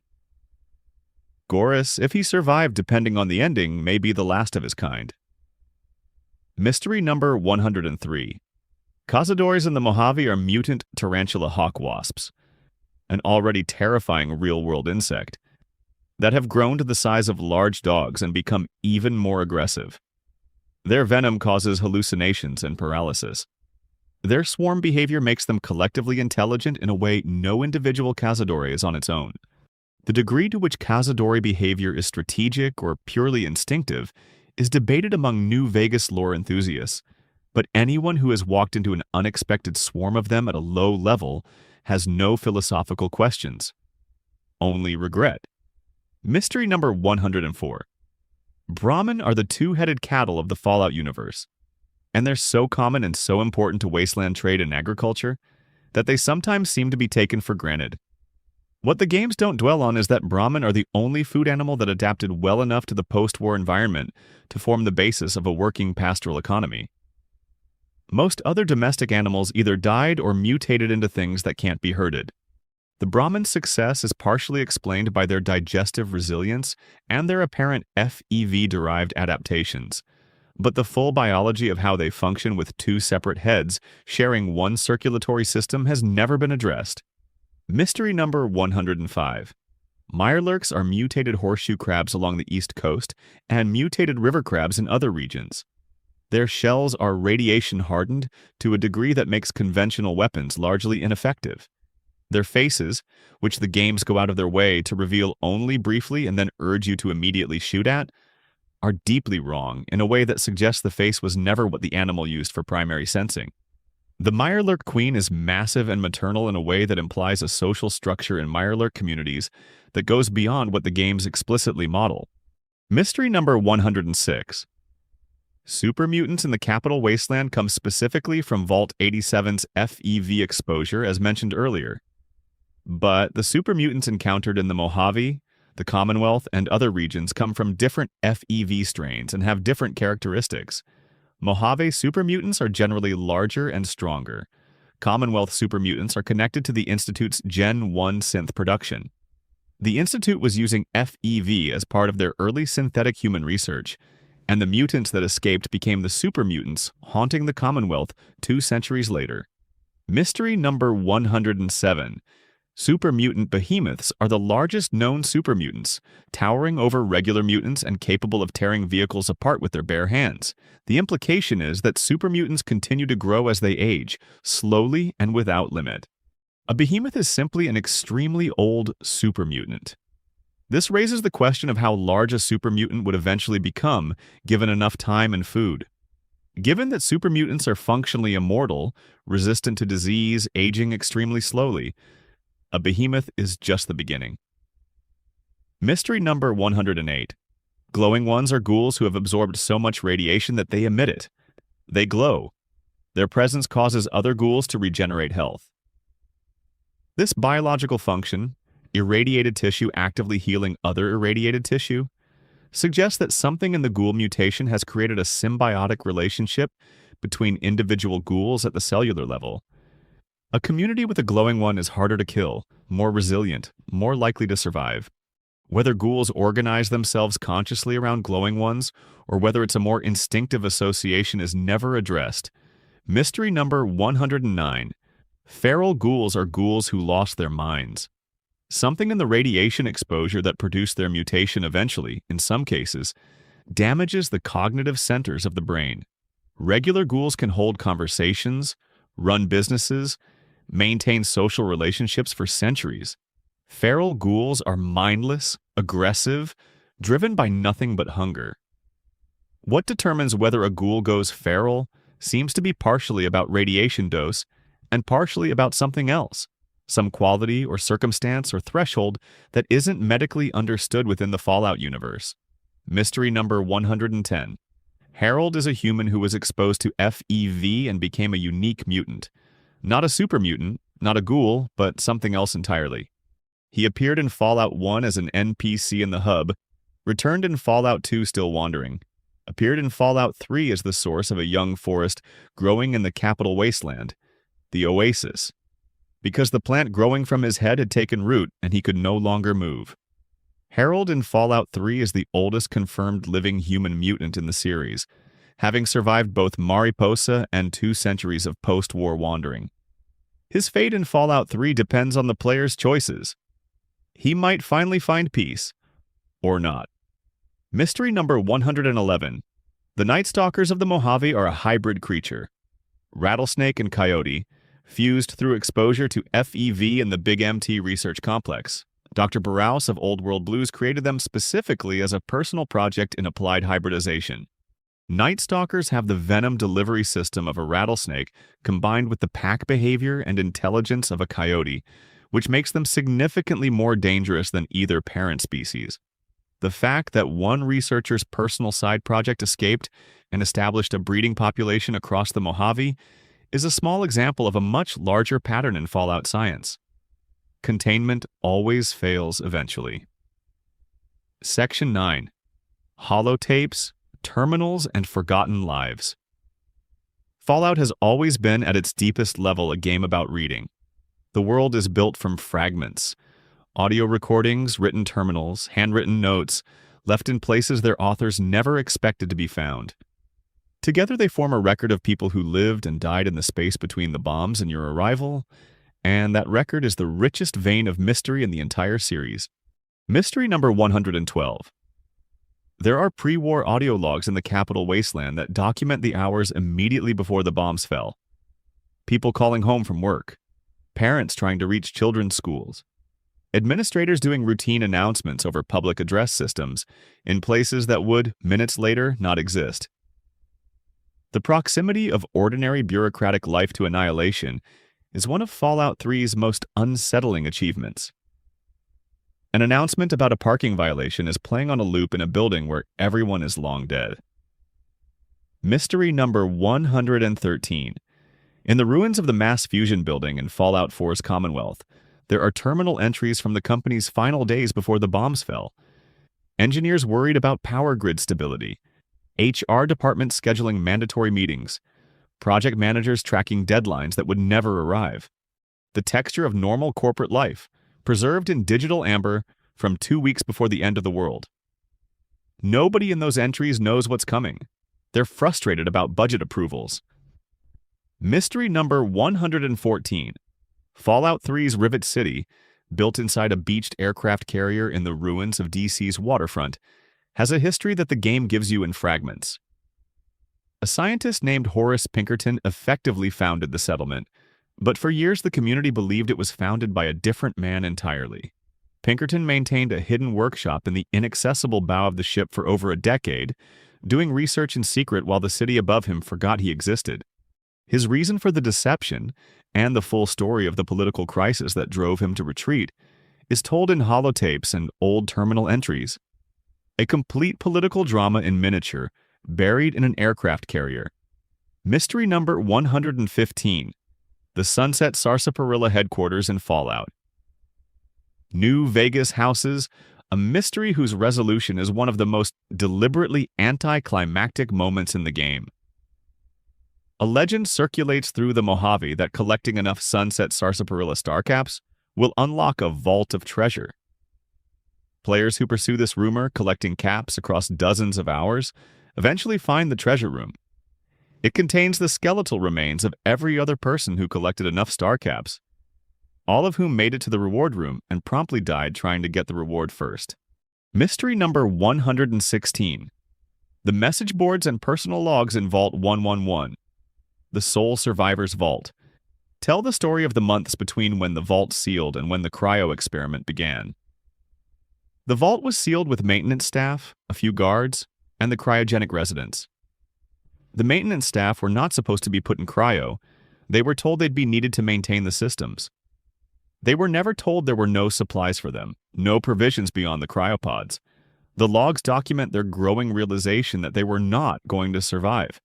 Their decision to attempt to take over the vault rather than starve is the event that results in most of their deaths before the sole survivor is woken. Mystery number 117. Fallout 4's Dunwich Borer's Quarry contains one of the game's most ambitious attempts at building genuine cosmic dread. A terminal in the lowest level of the quarry records a geological excavation that went wrong. Workers finding evidence of a cult at the bottom of the quarry that predates European settlement of North America. Finding evidence at the bottom of a blasting site of ritual activity from thousands of years ago. Finding something alive, or almost alive, deep in the stone. Mystery number 118. The Hubologist cult in San Francisco in Fallout 2 is one of the series' clearest satires of Scientology, complete with an alien-focused cosmology, personality testing for new recruits, and leadership that combines genuine belief with deliberate manipulation of followers. Their pre-war history, as revealed in terminal entries, shows a cult that was already established before the bombs fell and simply continued, adapting its mythology to include the post-war environment as confirmation of their beliefs. The bombs validated them. Mystery number 119. A location in the Commonwealth called University Point. a neighborhood adjacent to a pre-war university, contains the aftermath of a pitched battle between the Commonwealth's trading organization and an unidentified raider group that attacked specifically looking for information about a vault. The terminal entries document the battle from the university administrator's perspective. The vault they were protecting access information for is never revealed. The attackers seem to know the vault existed and knew the university had maps or coordinates. Whether they ever found what they were looking for is also never addressed. Mystery number 120. The Fallout 1 manual included a document called the Vault-Tec Survival Guide that presented in-universe advice for Vault residents. Hidden in the fine print of this document, never called attention to in the game itself, is a reference to a secondary experimental protocol that would be activated in the event of early surface reintegration. Nobody has ever definitively explained what this secondary protocol was supposed to do. Mystery number 121. Diamond City's history includes a period called the Broken Mask Incident, the first public confirmation that synths could pass as human. A resident who had lived in the city for years suddenly, for reasons that were never fully explained, malfunctioned and opened fire on other residents. The realization that the person who just tried to kill you had been your neighbor for a decade, and you had no way of knowing they weren't human, caused a wave of paranoia through the Commonwealth that persists into the time frame of Fallout 4. Mystery number 122. In a cave northeast of Megaton in Fallout 3, there's a dead scribe in Brotherhood of Steel armor surrounded by books, terminals, and research notes. His journal documents an independent research expedition he undertook without official sanction, trying to locate pre-war archives. He got further than anyone expected before something got him. The research was never retrieved. No other Brotherhood member apparently came looking. Mystery number 123. The abandoned shack in Fallout 4's westernmost map region contains a quest start for the Cabot House, one of the game's more elaborate side narratives.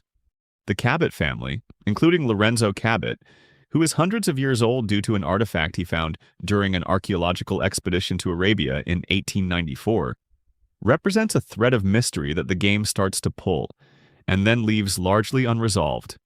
The artifact's origin, its mechanism for extending life, and whether Lorenzo Cabot is the only person to ever encounter one, are questions the Cabot questline raises and doesn't fully answer. Mystery number 124. The logs left by the pillars of the community cult in Fallout 4, a pre-war self-help group that descended into something considerably darker, are a well-hidden piece of environmental storytelling that most players miss entirely. The cult's progression from genuine therapy sessions to complete psychological control to the inevitable collapse is documented in a series of audio logs found in an unmarked building. The mundane beginning is what makes it disturbing. The early meetings sound reasonable. Section 10.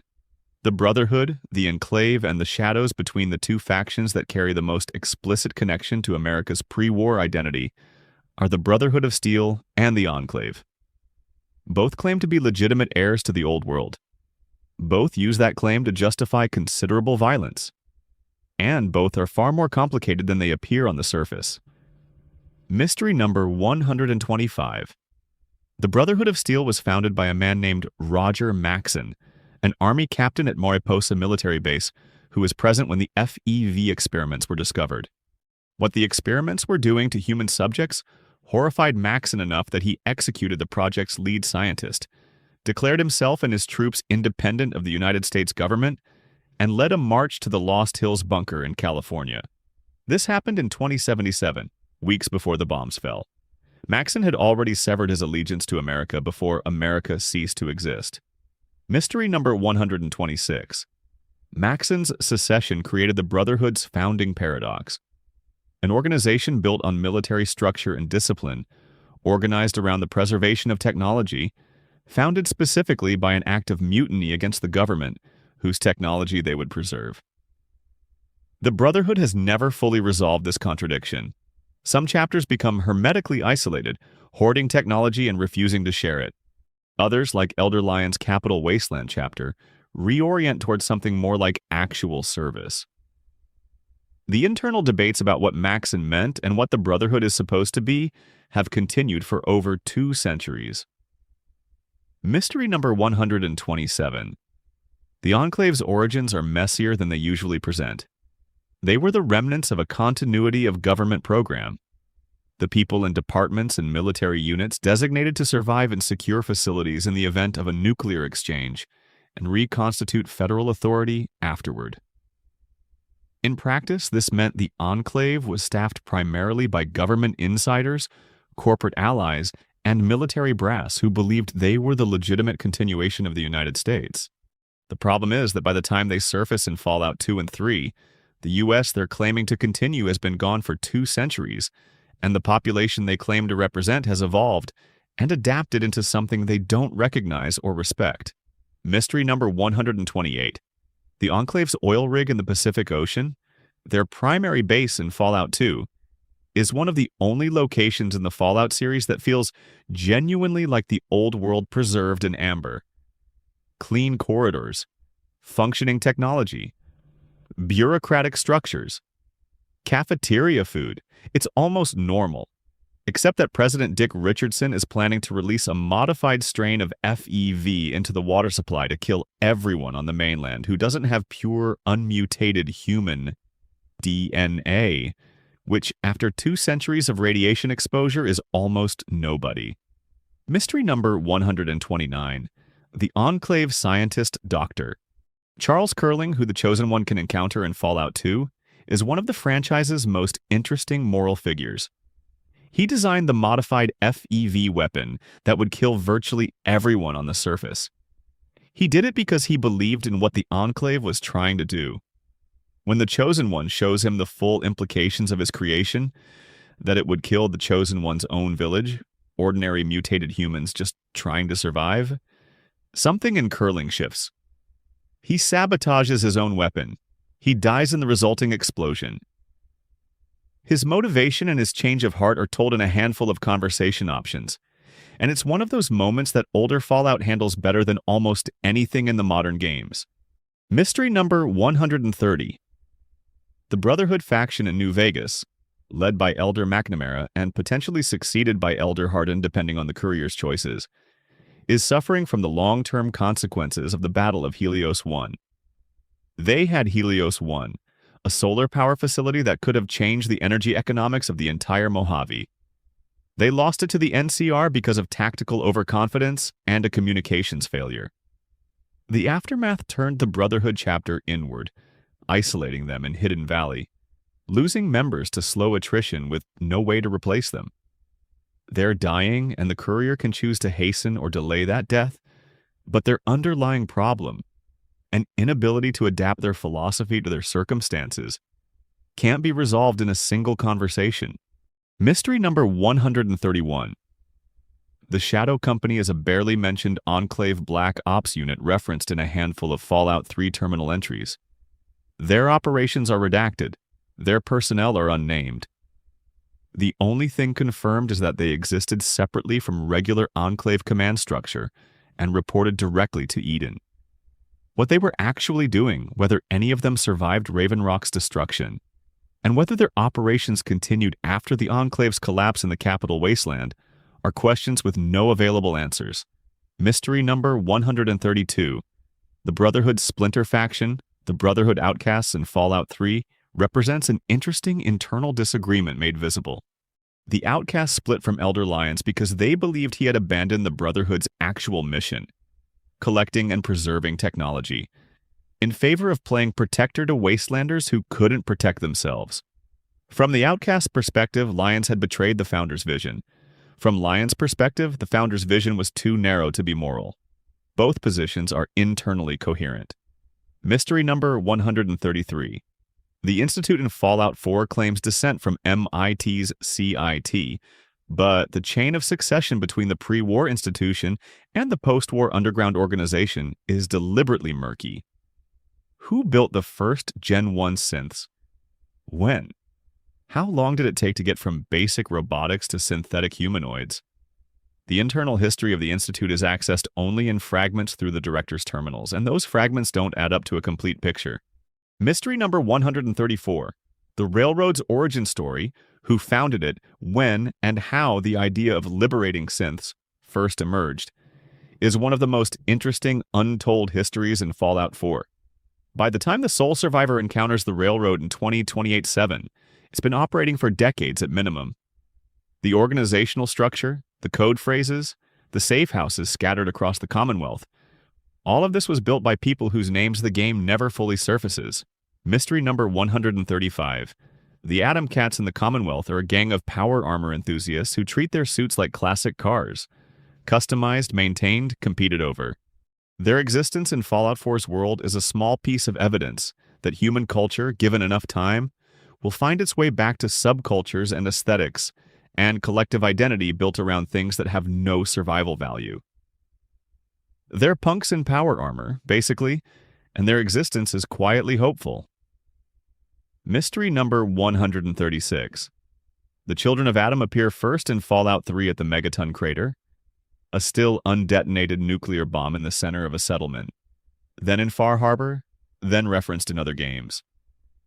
Their theology has evolved differently in different locations, but the core worship of atomic energy and its transformative power is consistent. What has never been addressed is whether any two chapters of the Children of Atom have ever made contact with each other, and if so, what happened when they compared their interpretations. Section 11. Radio signals from nowhere. The Fallout wasteland is full of radio signals. Some are advertisements on loop from 200 years ago. Some are distress beacons still broadcasting over abandoned settlements. Some are mystery transmissions that nobody has decoded, broadcasting on frequencies that aren't listed in any pre-war directory. Radio in the Fallout universe is one of the most effective narrative tools the series deploys. Sound travels when nothing else can, and a signal reaching you through static at the edge of your Pip-Boy's range suggests that somewhere, something is still trying to communicate. Mystery number 137. Galaxy News Radio in Fallout 3 is run by Three Dog, a DJ who sees broadcasting as a form of resistance. Keeping information moving, keeping people connected, preventing the silence from becoming total. Three Dog is one of Fallout 3's most carefully developed NPCs, but his backstory before GNR is almost completely unaddressed. Where did he come from? How did he find the GNR building? How did he learn to operate the broadcasting equipment? He appeared in DC at some point and started talking into a microphone, and the wasteland started listening. Mystery number 138. In Fallout 3, a radio broadcast called the Agatha's Station Quest involves locating Beethoven's Ninth Symphony on a violin and delivering it to an elderly woman named Agatha who lives alone in a remote homestead. Agatha broadcasts classical music once you give her the violin. She's been out there the whole time, alone, waiting for this. The specificity of what she needed? A soil Stradivarius. And the patience she had while waiting is one of the game's quietest pieces of character writing. Mystery number 139. Enclave Radio in Fallout 3 broadcasts Eden's speeches, warm, presidential, patriotic, across the capital wasteland. Eden's voice is designed to be reassuring. The cognitive dissonance of a genocidal AI broadcasting fireside chat-style comfort while planning mass murder is part of what makes Eden such an effectively disturbing character. The radio signal outlives Raven Rock, continuing to broadcast for hours after the facility is destroyed because the repeater towers are still active. Mystery number 140. Mr. New Vegas, the DJ of Radio New Vegas, is a smooth-voiced anchor who narrates the Mojave's ongoing events with the casual warmth of a late-night, easy-listening host. What the game reveals, and if you listen closely enough to his references, is that Mr. New Vegas is not human. He's an AI created by Robert House to maintain the feel of civilization in the Mojave. He knows things he shouldn't know. He mentions events happening on the other side of the map immediately after they occur. His voice never wavers. He never sleeps. Mystery number 141.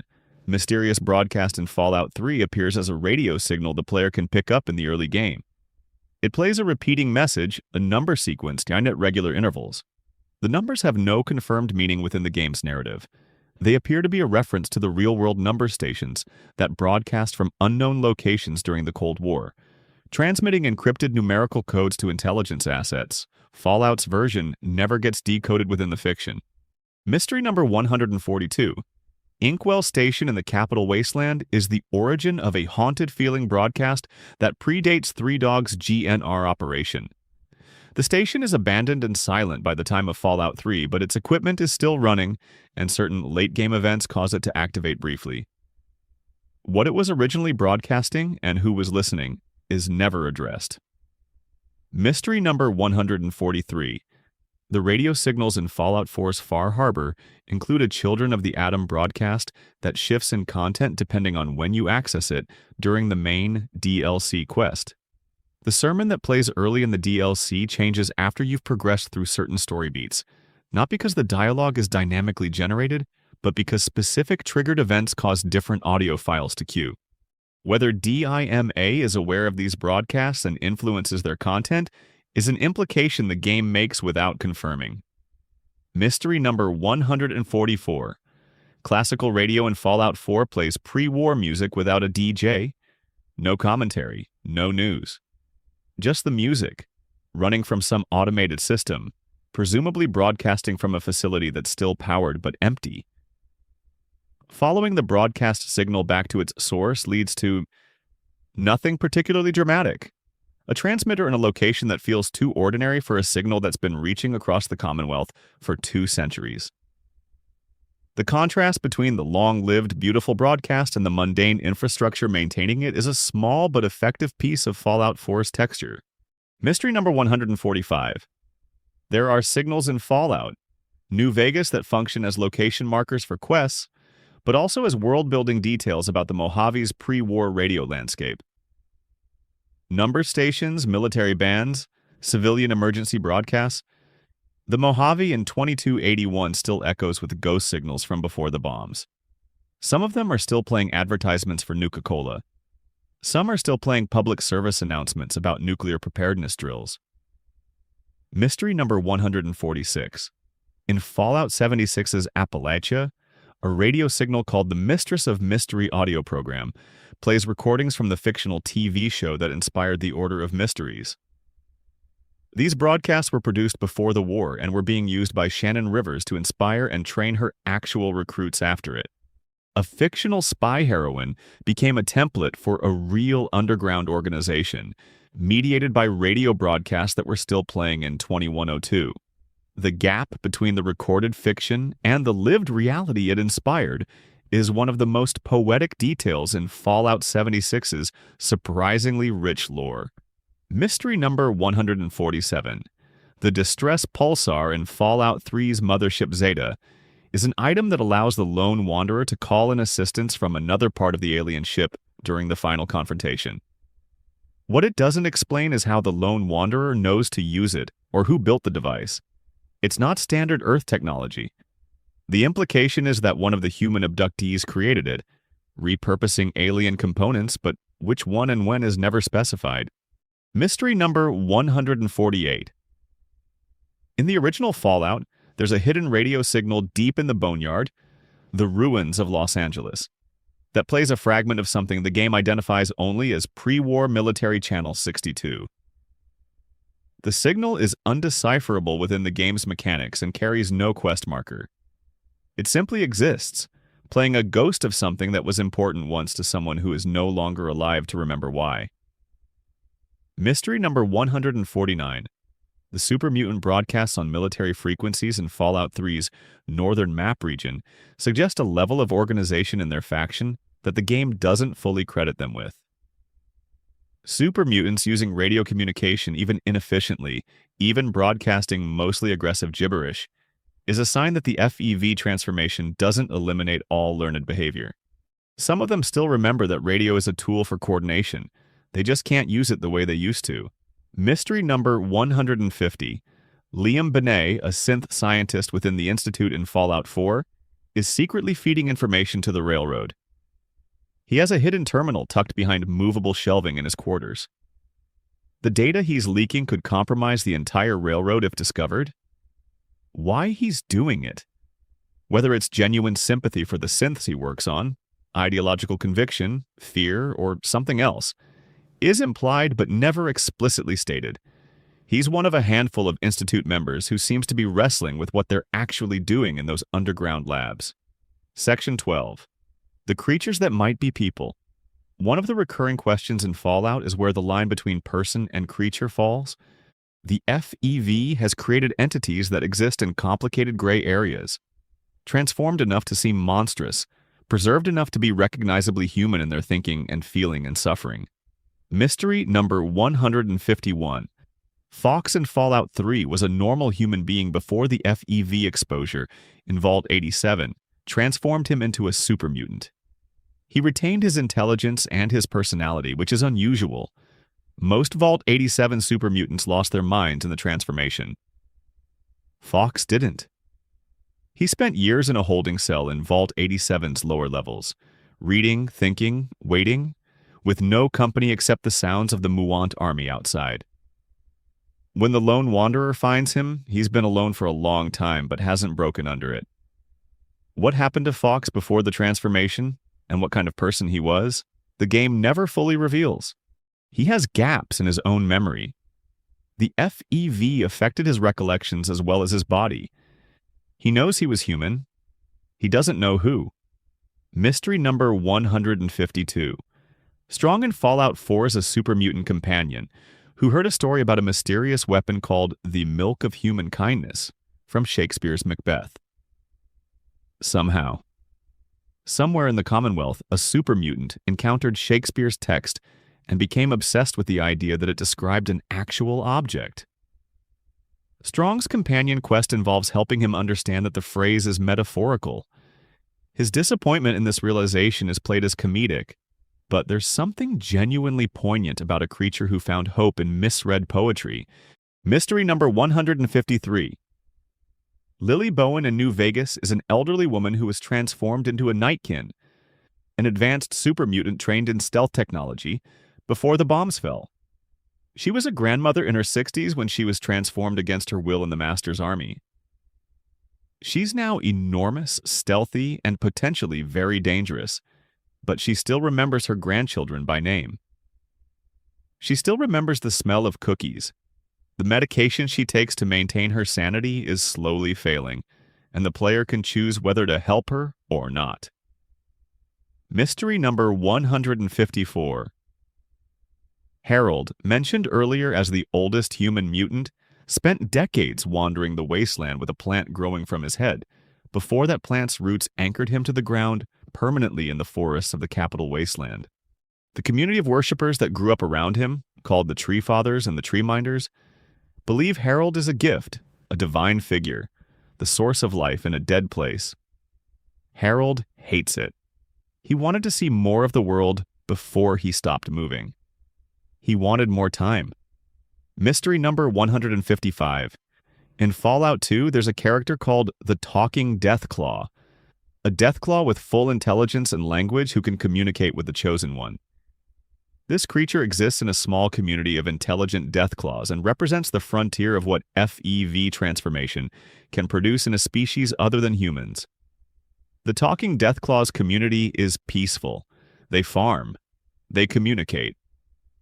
They are, by any functional definition, a civilization in miniature.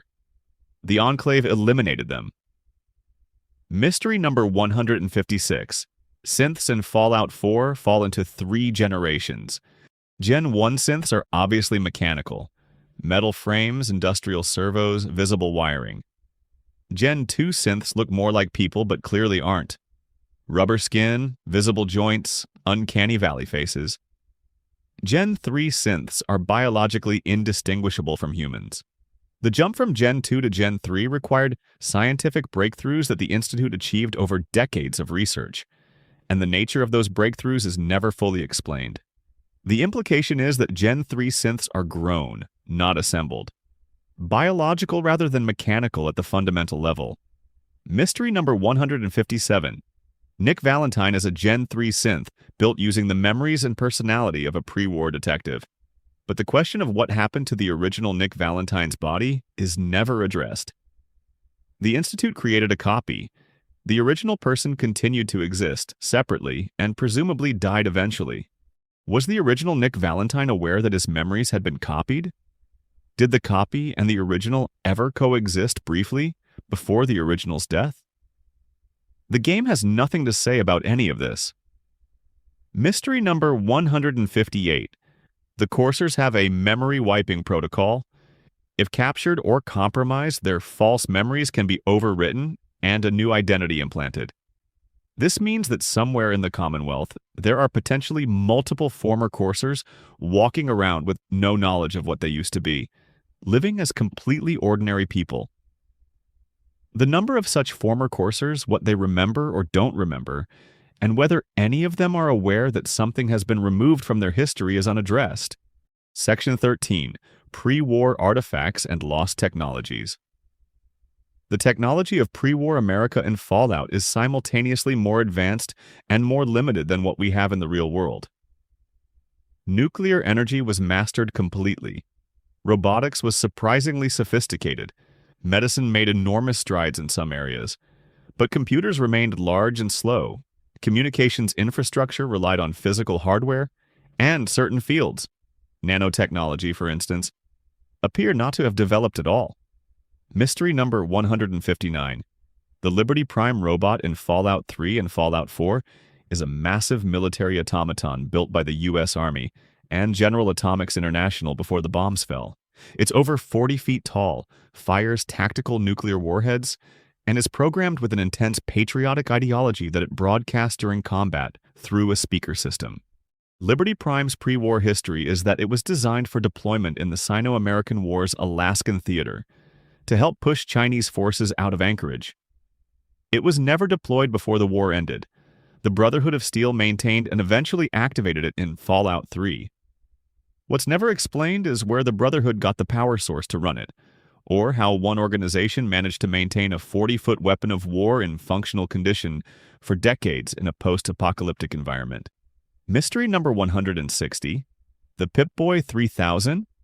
The wrist-mounted personal computer that all Fallout games give the player character is a pre-war device distributed to Vault residents.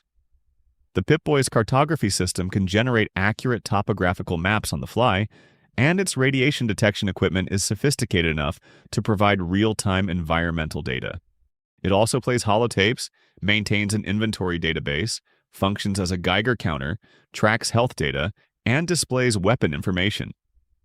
For a world with no functional internet and computers the size of refrigerators, the Pip-Boy represents a remarkable miniaturization achievement that's somewhat inconsistent with the rest of the technology. Mystery number 161. The Vertibird, the tilt-rotor aircraft used by the Enclave and later the Brotherhood of Steel, is one of the most strategically significant pieces of post-war technology in the series. It provides rapid troop transport across the wasteland. The Enclave's advantage in Fallout 2 and 3 is partly explained by Vertibird access. They can deploy anywhere. What nobody in the wasteland has done is reverse engineer a Vertibird. The Brotherhood captured and uses Enclave Vertibirds in Fallout 4, but they're maintaining existing units rather than manufacturing new ones. When the last Vertibird breaks down irreparably, that capability is gone forever. Mystery number 162. The Autodoc in Vault 21 in New Vegas is capable of medical procedures the game describes only briefly, but the implications are significant. Pre-war Autodoc units could perform surgery, dentistry, and pharmaceutical dispensing. The level of automation in pre-war medical care means that some post-war communities with functioning Autodoc units have access to medical capabilities that would otherwise require years of training. Mystery number 163. The GECK, Garden of Eden Creation Kit, appears in Fallout 1 as the item the Vault Dweller is sent to find and bring back to Vault 13. In Fallout 2, a GECK is the item the Chosen One is sent to find for Arroyo. In Fallout 3, the GECK is adapted as a component for Project Purity. Across 3 games, the GECK is the most sought-after piece of pre-war technology in the franchise, a terraforming device capable of making land livable again. The actual science behind how a GECK works is never explained in any game. Mystery number 164. The experimental MIRV in Fallout 3 is a pre-war weapon that fires 8 mini-nukes simultaneously. It was designed according to its terminal entry at Fort Independence as a siege weapon.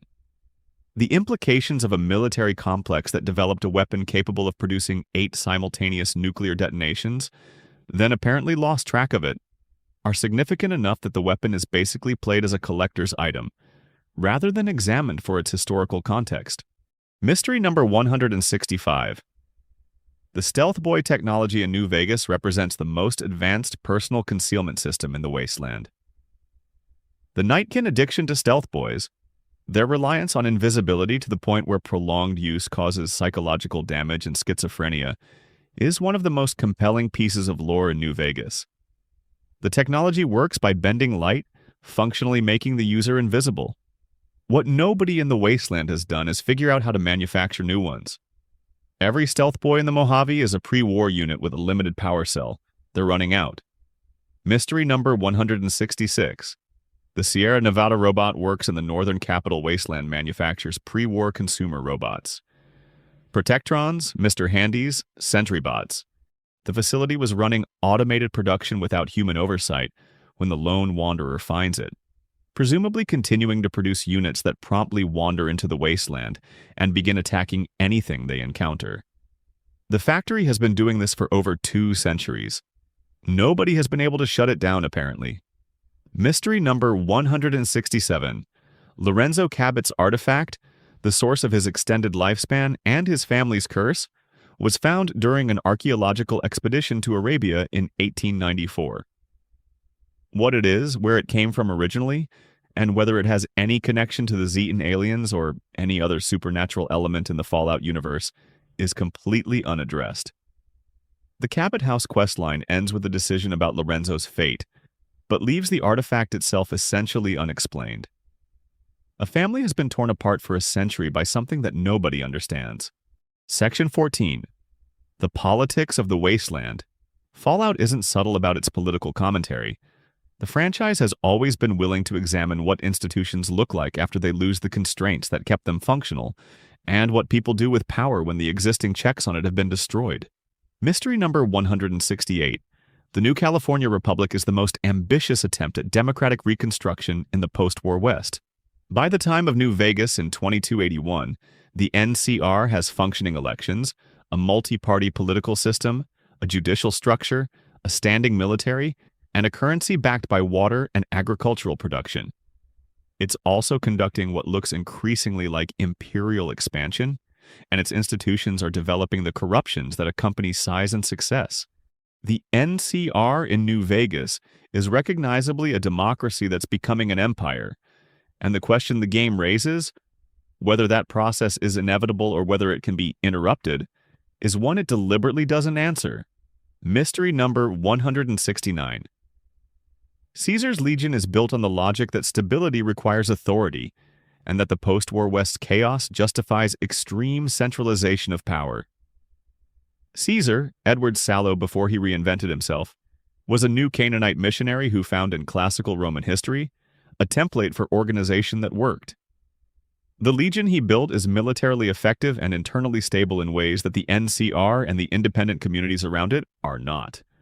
What the legion does to women and to those who resist it, and to the children it takes as soldiers, is the price of that stability.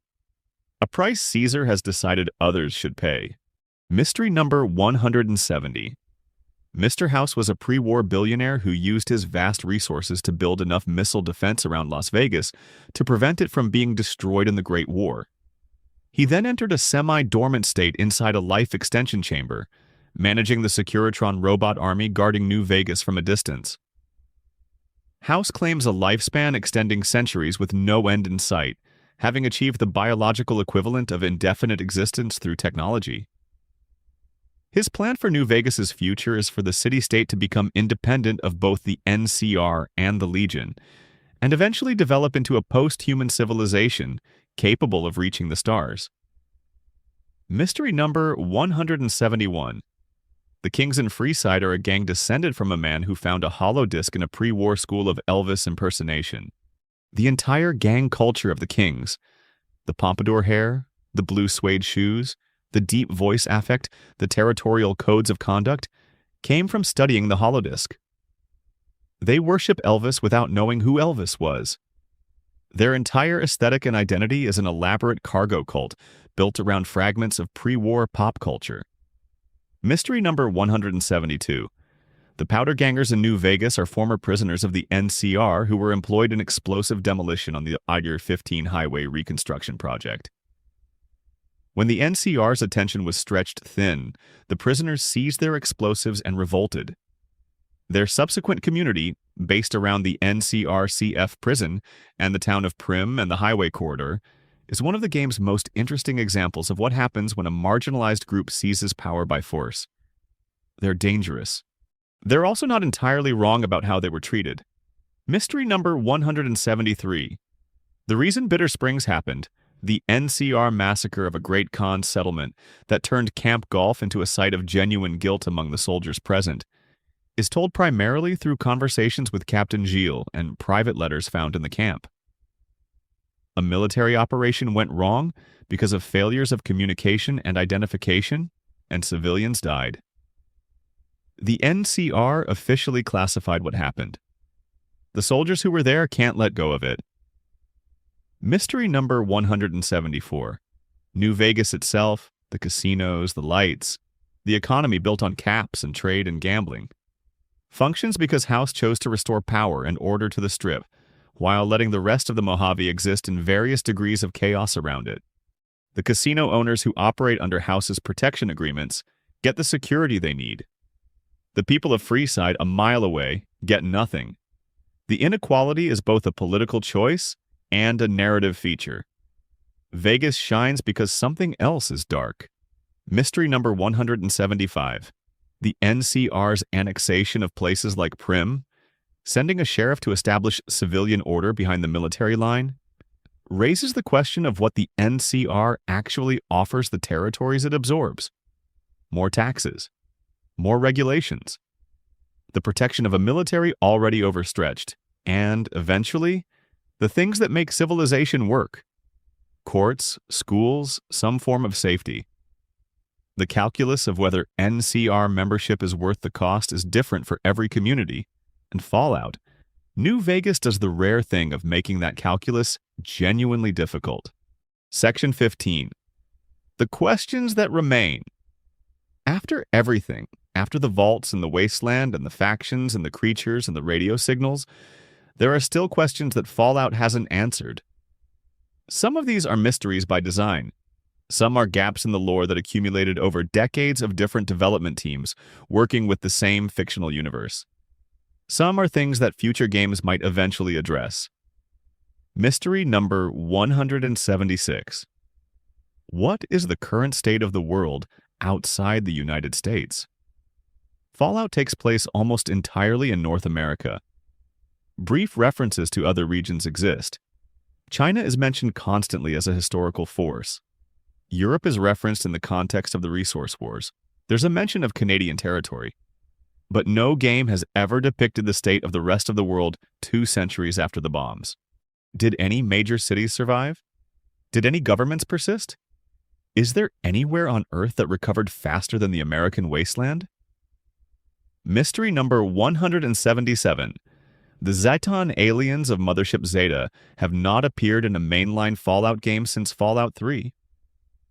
Their presence in orbit above Earth is implied by the alien blaster encounters that persist across multiple games, and various crash sites and artifacts suggest continued Zeton interest in Earth. But whether they are still actively abducting humans, whether they have any connection to the post-war factions developing on the surface, and whether they will eventually intervene in the human drama unfolding below them, has never been addressed. Mystery number 178. The sea. The oceans in Fallout are referenced rarely and explored almost never. Far Harbor gives a glimpse of coastal Maine, complete with functioning fishing vessels and a harbor-based economy. But the broader state of the world's oceans, radiation levels, sea life mutation, whether coastal communities exist in places not yet depicted, is essentially unknown.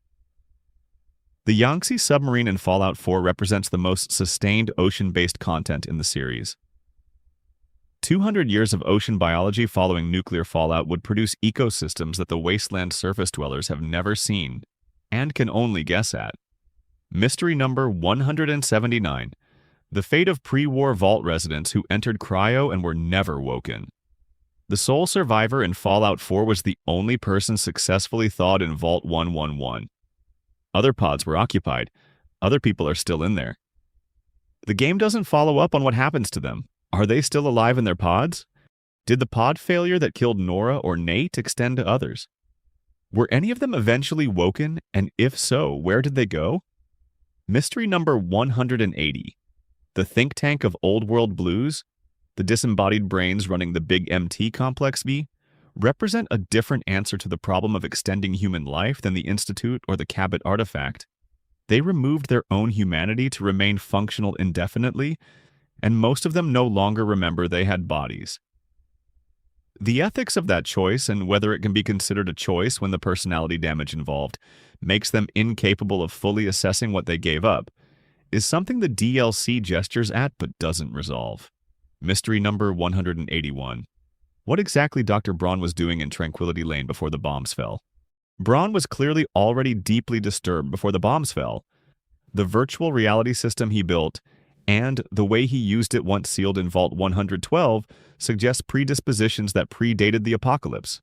His personnel file, which the lone wanderer can access in the Vault's lower levels, shows a long career at Vault-Tec, multiple commendations, and evaluations that are entirely positive. Whatever he was, he hit it well. Or the people evaluating him simply didn't look closely enough. Mystery number 182. The Institute's long-term goal, even after the sole survivor destroys or takes control of it, remains ambiguous enough that different endings feel equally plausible as the next step in their history. If the sole survivor leads the Institute and then the game ends, what does the Institute look like 50 years later? 100 years later? Does it eventually become something that the surface communities can work with? Or does it calcify into the same closed, superior isolation it maintained under Father? Mystery number 183. Why did Ulysses tattoo himself with an old world flag? His relationship to pre-war American identity is central to his character, but the specific moment when he chose to mark himself permanently as an old world nationalist, in a wasteland where American symbols have been appropriated by factions he despises, is something his monologues in Lonesome Road approach, but don't quite reach. The flag is the clearest symbol of who he is, and he picked it up from a community that died in part because of something the courier did. That's a complicated thing to put on your face. Mystery number 184. The full scope of the FEV's distribution. How much of the post-war mutation we see across the Fallout games is radiation, and how much is FEV dispersed through the environment at the time of the bombs? The virus was in multiple facilities, in water tables near certain sites, in aerosolized form in Vault 87. The mutation patterns of different regions suggest different exposure histories, and the possibility that FEV is responsible for more of the wasteland's strange biology than the games have explicitly confirmed is something the lore keeps open without closing. Mystery number 185. Nick Valentine's relationship to DIMA in Far Harbor. Two synths of different generations who were built using different processes, but both of whom have had to construct identities in a world that doesn't know what to do with them, is one of Fallout 4's most emotionally resonant themes. The DLC presents them as effectively brothers, connected by shared origin and separated by experience. What happened between their creation and their reunion on the island, and whether there are other prototype synths from the same early program still existing somewhere in the Commonwealth, is left as an open question. Mystery number 186. Codsworth, the sole survivor's pre-war domestic robot, waited in the ruins of Sanctuary Hills for 210 years before his family returned. He maintained the property. He trimmed the hedges. He talked to himself in an increasingly hollow simulation of cheerfulness, because the alternative was confronting the probability that nobody was coming back. Codsworth is played mostly for pathos and light comedy, but the psychological weight of 2 centuries of solitary waiting, for a creature capable of genuine feeling, is one of Fallout 4's heaviest concepts dressed in the lightest packaging. Mystery number 187. The reason the Fallout TV series chose Vault-Tec as the party that initiated the Great War represents a significant lore decision that the games will presumably have to accommodate going forward. The Vault-Tec origin of the war was implied in the 1998 film treatment, but had never been made official in the games. Now that it's canon in the TV show and the show's timeline is being integrated with the game's timeline, how Bethesda handles this in Fallout 5 will shape our understanding of the entire pre-war period retroactively. Mystery number 188. The ghoul character in the Fallout TV show, Cooper Howard before his transformation, was a pre-war actor who made westerns, and then discovered that his wife was a Vault-Tec operative working on the very project that would end the world. His transformation into the ghoul, his centuries of survival, and his eventual reunion with elements of his daughter's bloodline is the show's most sustained investigation into what it means to survive something that was done to you rather than done to the world around you. The ghoul's arc is a 200-year-long reckoning with betrayal. Mystery number 189. The walking ruins of the Sierra Madre's ghost people will survive indefinitely in the toxic cloud, doing what they did in life: labor, maintenance, patrol, because the suit they wear became permanently bonded to their skin in the initial dispersal. They can't take the suits off. They can't leave the cloud without dying. They've become permanent fixtures of the place they were trapped in, too durable to die, not quite alive enough to leave. They're a metaphor for a particular kind of trauma made literal. Mystery number 190, the Old World Blues DLC's central message: that the old world's attachment to the past prevented it from building anything worthwhile, is delivered by a character called the Sync's AI system through environmental storytelling more than direct monologue. The entire Big MT complex is a monument to knowledge pursued without ethics, to capability without responsibility, to the tendency to keep running experiments long after the original purpose was forgotten. It's the think tank version of what Vault-Tec was doing underground. Mystery number 191. The water merchants of the hub in Fallout 1 represent the first functioning post-war economy depicted in the franchise. Their control of water purification technology and their ability to trade water across the boneyard gave them enormous power in a world where clean water was as valuable as anything else. The long-term stability of that economy and what happened to the hub in the 2 centuries between Fallout 1 and Fallout New Vegas is something the franchise has never fully addressed. Mystery number 192. The followers of the Apocalypse in New Vegas are perhaps the most morally uncomplicated faction in the entire franchise.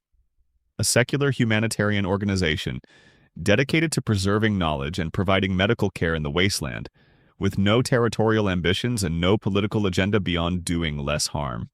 They exist in a game full of factions that are all complicated in various ways, and their relative simplicity is either a choice Obsidian made deliberately or a sign that the followers haven't yet had to make the hard decisions that compromise everyone else. Mystery number 193. Honest Hearts introduces Joshua Graham's theological framework, a Christianity adapted to the wasteland, concerned with redemption and violence and the question of what a person who has done terrible things is allowed to ask for. Graham is one of the most fully realized characters in the series because his beliefs are internally consistent and they cost him something. His faith isn't comfort, it's discipline. He still wants to do things he's decided he shouldn't do, and the gap between his desires and his choices is where his character lives. Mystery number 194. The Battle of Hoover Dam in New Vegas's backstory, the first battle which the NCR won against the Legion, is described extensively through survivor accounts and veteran dialogue, but never fully dramatized. The tactical details of how the NCR held Hoover Dam against a Legion assault that had superior numbers in certain engagements is something war stories and campfire reminiscences hint at without completing. The dam itself is a monument to that battle as much as it's a power infrastructure. Mystery number 195. The Courier's stash DLC items in New Vegas include equipment from pre-war corporate sponsors, Vault-Tec, Brahmin Brand, and others. The existence of branded survival gear sold commercially before the bombs fell, as part of Vault-Tec's civilian preparedness marketing, is a perfect piece of retro-futuristic consumer culture. A company that knew exactly what was coming, selling branded emergency supplies to the public as a product line.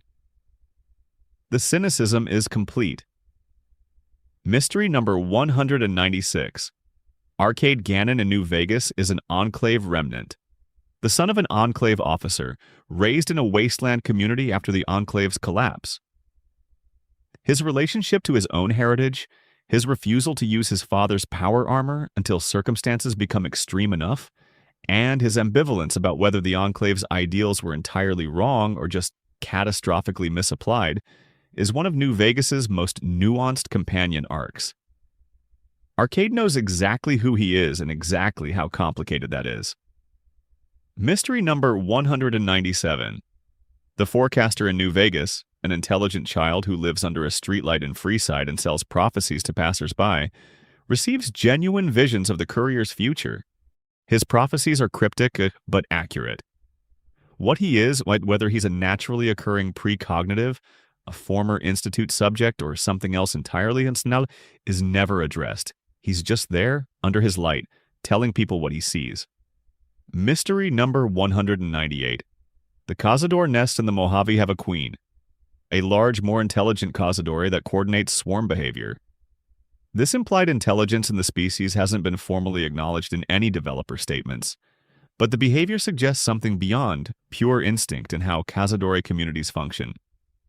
Whether that intelligence would, given enough generations, evolve into something more complex is a question the wasteland hasn't waited around to answer. Mystery number 199. Victor the Securitron at Goodsprings digs the courier out of the grave and arranges for Doc Mitchell to provide care. Victor is controlled by Mr. House. House was watching the courier delivery route. The timing of Victor's appearance suggests House knew or suspected that something was going to happen to the courier carrying the platinum chip, and positioned a Securitron to intervene. Whether House saved the courier as a calculated move, or simply instructed Victor to preserve life where possible and got lucky, the courier's survival begins with a billionaire's pre-positioned infrastructure. Mystery number 200. Doc Mitchell's home in Goodsprings is fuller of mystery than it first appears. A bookshelf in his house contains medical textbooks that predate the bombs. He's clearly well-read and has maintained professional standards in a place where those standards take real effort to uphold. His backstory includes a near-death experience that changed his relationship to his work and his community. The Goodsprings community trusts him completely, and yet he lives alone in a town that has only managed to keep him because leaving would mean abandoning people who depend on him. The gentleness of that constraint is one of New Vegas's quietest pieces of human detail. Section 16. Small things, large implications. Some of the deepest mysteries in Fallout aren't the big narrative questions. They're the small moments, the details in terminals and holotapes, and environmental props that, if you follow them long enough, open onto something larger. Mystery number 201. Nuka-Cola. The pre-war soft drink brand that survived the apocalypse because its bottles are radiation-hardened, its formula is nearly indestructible, and the brand's emotional resonance with survivors is powerful enough that it became a form of currency in some regions. The Nuka World DLC in Fallout 4 is set in a Nuka-Cola-themed amusement park, and the discovery that the park contains a hidden vault, Vault 7-Up essentially, wrapped in corporate branding, is one of its better hidden moments. Mystery number 202. The quantum physics of the Nuka-Cola Quantum, which glows blue due to a mild radioactive additive added for novelty, represents a pre-war corporate decision so comprehensively irresponsible that it almost loops back to admirable brazenness. They put a mildly radioactive substance in a children's soft drink because it looked cool.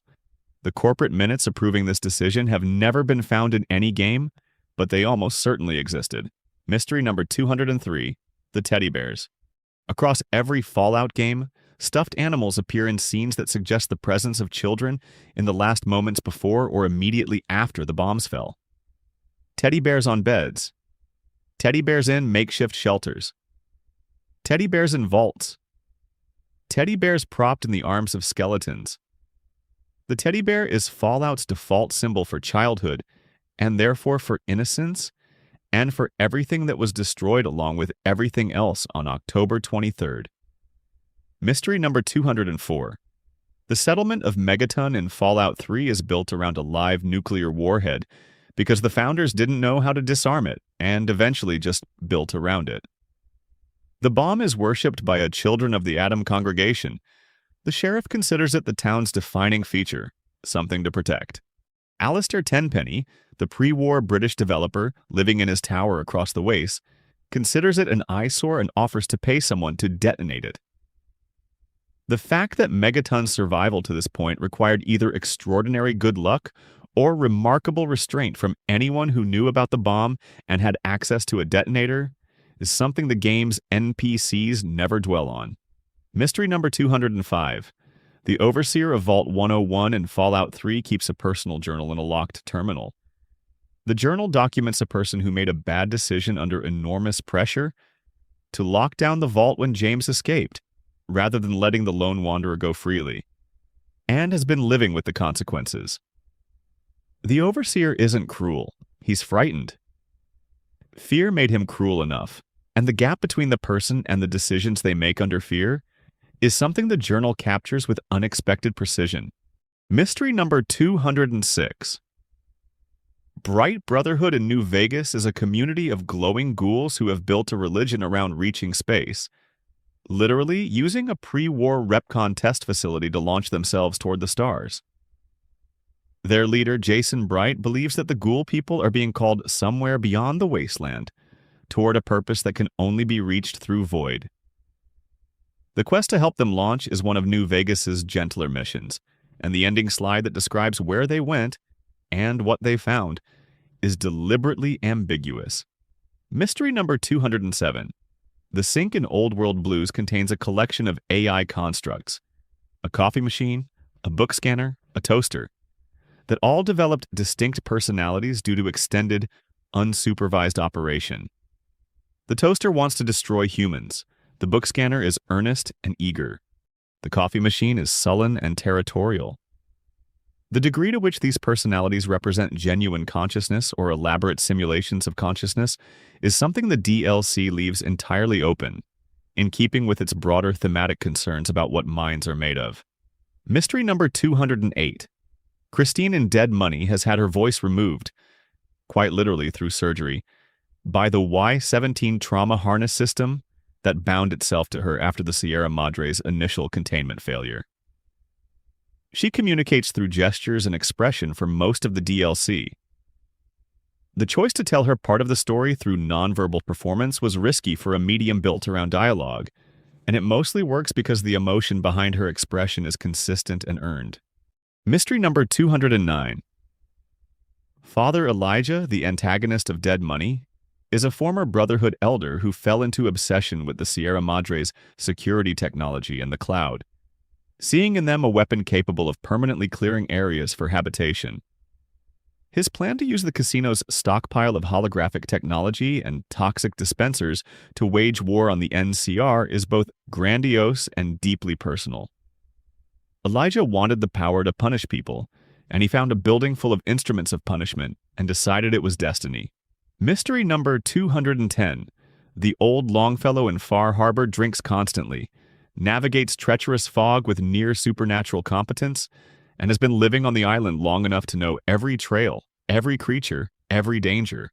What the game doesn't tell you is how he got there originally, or why he stayed, or what his life looked like before he became the gruff, efficient guide figure the sole survivor encounters. He has a past. The DLC offers glimpses but keeps the full picture blurred. Mystery number 211. The Atom's Glory, the children of Adam's name for radiation death, is one of the most consistent pieces of internal theology in any Fallout faction. Their sermons in the games describe the universe as being in a constant process of division toward greater complexity, with the division of atoms being the universe becoming more itself.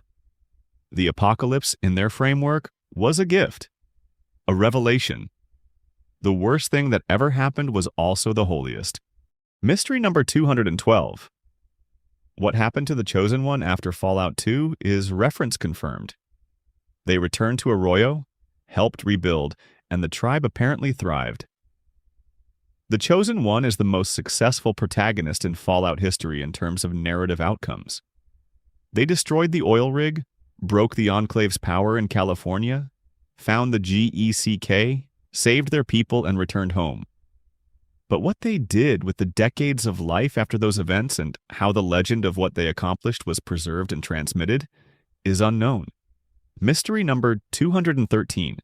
The Vault Dweller of Fallout 1 was exiled from Vault 13 upon returning from their quest to destroy the Master's army, because the Overseer feared that someone who had seen the surface would inevitably lead others to leave. The Vault Dweller wandered alone in the wasteland, eventually settled in a small community in the north, and had a child, the Chosen One's grandparent. The injustice of the exile and the dignity with which the Vault Dweller apparently responded to it is told in a journal recovered in Fallout 2. It's one of the franchise's most affecting pieces of backstory, and it's entirely optional content. Mystery number 214. The Divide and Lonesome Road was, for a brief period, the most promising settlement on the western seaboard. It had everything necessary for a lasting community. Resources, geography, motivated people who'd traveled far to build something. The courier's accidental detonation of the buried warheads destroyed it completely, and left only the permanent storm and the wreckage. The Divide is Fallout's most complete tragedy. A place that almost made it, destroyed by ignorance rather than malice. Nobody meant for it to happen. Mystery number 215. The NCR Ranger's long coat outfit in New Vegas, the iconic image from promotional materials in the game's box art, is a visual design so arresting that it became the defining aesthetic of the entire game. The design combines elements of classic Western film costume with military practicality, and the NCR Rangers who wear it are consistently the most competent soldiers the faction fields. The origin of the design within the NCR's history is never explained. Mystery number 216. All the radios still playing in the wasteland. Across every game in the franchise, pre-war music plays from intact jukeboxes, working radios and broadcast towers still transmitting. The licensing of real pre-war music, or something very close to it, as the games use licensed period recordings, is a deliberate choice that tethers the wasteland to the world that preceded it. You hear the same music your grandfather might have heard, playing in the ruins of his world. That continuity is haunting precisely because the world the music comes from is so completely gone. Mystery number 217. The entire Fallout franchise has never depicted a Vault-Tec board meeting, never shown the executives deciding to run the experiments, never shown the moment when the plan crossed from military research into something else entirely. The decision to keep that scene absent is a narrative choice that preserves the horror of the institutional banality. The experiments happened through paperwork and policy and project approval, and the absence of a visible villain moment is what makes the bureaucratic complicity worse. Section 17. The Final Mysteries Mystery. Number 218. What is the final secret in Fallout 4 that Todd Howard mentioned at the DICE Summit in 2016? As of 2026, this remains genuinely unconfirmed. A player documented over 1,300 terminals. Others have cataloged every location, every node, every datapad. Whatever it is, if it exists, it has survived nearly a decade of dedicated community searching. The most honest possibility is that it's something so mundane, a single line of flavor text in a terminal nobody ever fully reads, that it doesn't register as significant when someone does encounter it. Or Howard was trolling. Both are possible. Mystery number 219. Who was the lone wanderer's mother, Catherine, beyond her brief posthumous presence in Fallout 3? She and James arrived in the Capital Wasteland together and set up Project Purity at the Jefferson Memorial. Her background, her family, the life she had before the project, and the reason she believed in it enough to risk everything for it? All of this is backstory the game gestures at and never fills in. Mystery number 220. The Soma dialogue in Mothership Zeta that unlocks if you have the Mysterious Stranger perk active suggests that the perk's effect, the stranger actually appearing to help, isn't just a gameplay mechanic. In lore terms, Soma recognizes something. She makes a comment that implies she knows what you're talking about when you describe your backup. Whatever she knows about the mysterious stranger, she doesn't elaborate. Mystery number 221.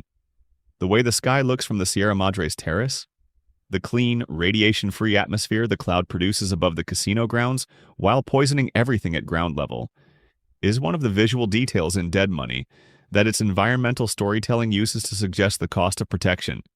Safety at the Sierra Madre requires accepting poison. The air is clean above and deadly below. That inversion is the casino's defining characteristic. Mystery number 222.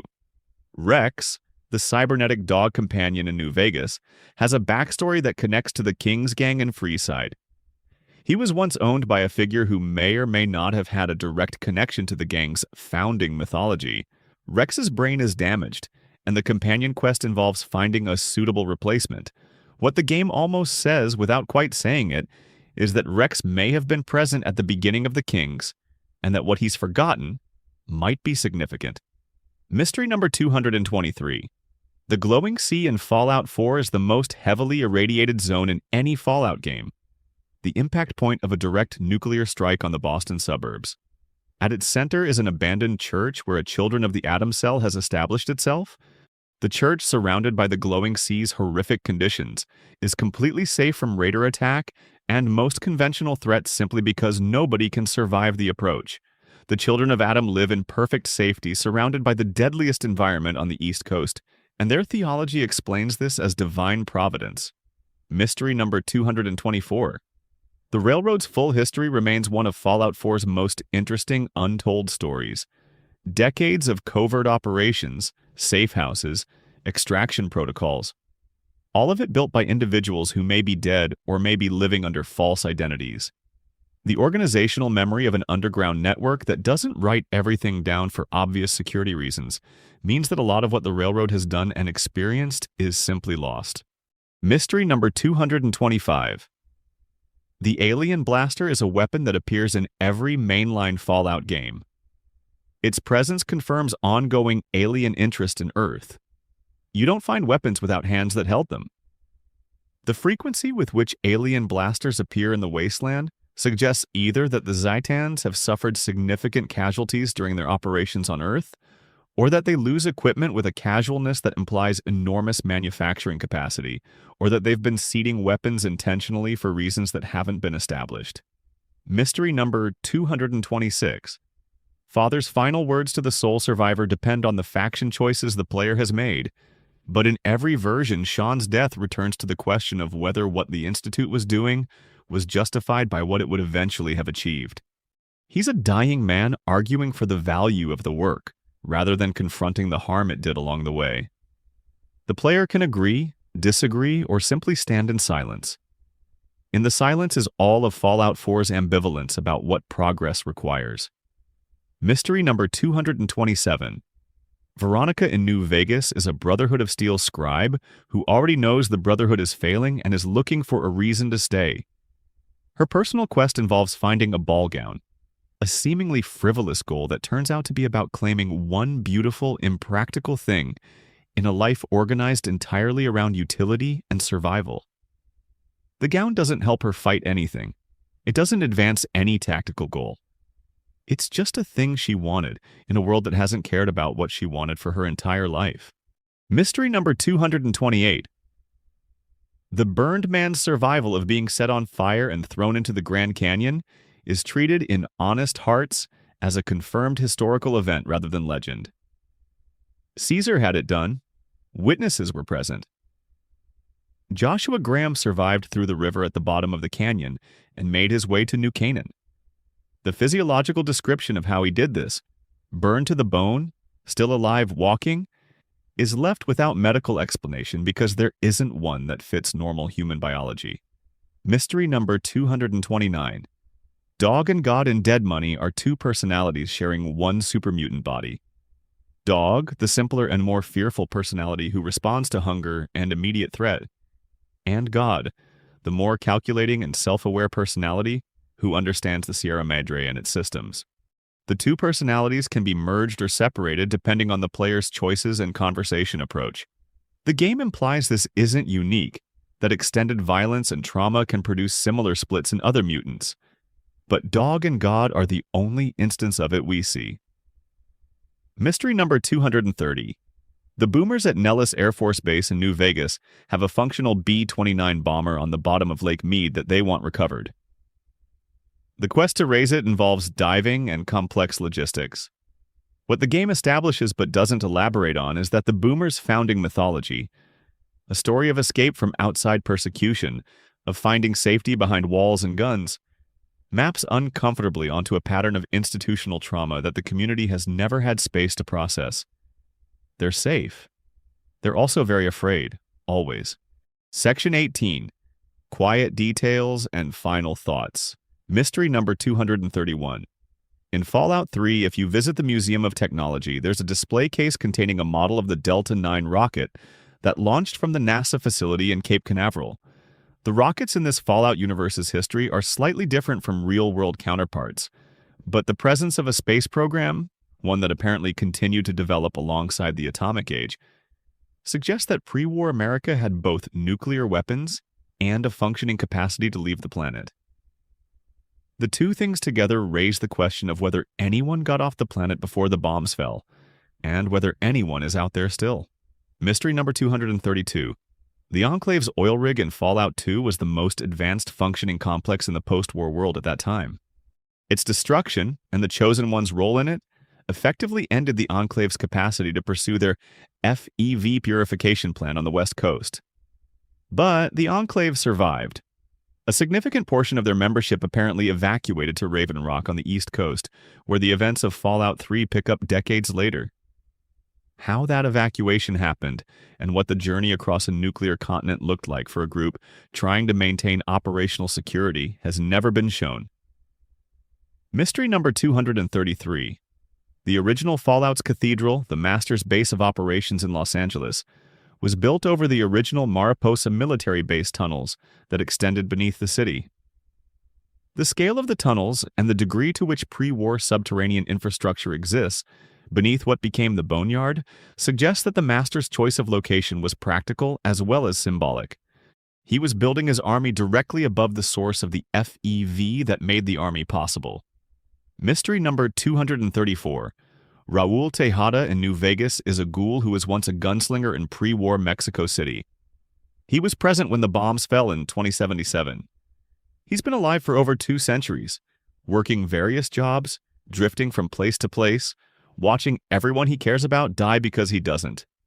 His companion quest asks the sole survivor to help him decide whether he should be what he was, a gunslinger, or accept the ordinary life he's been living for decades.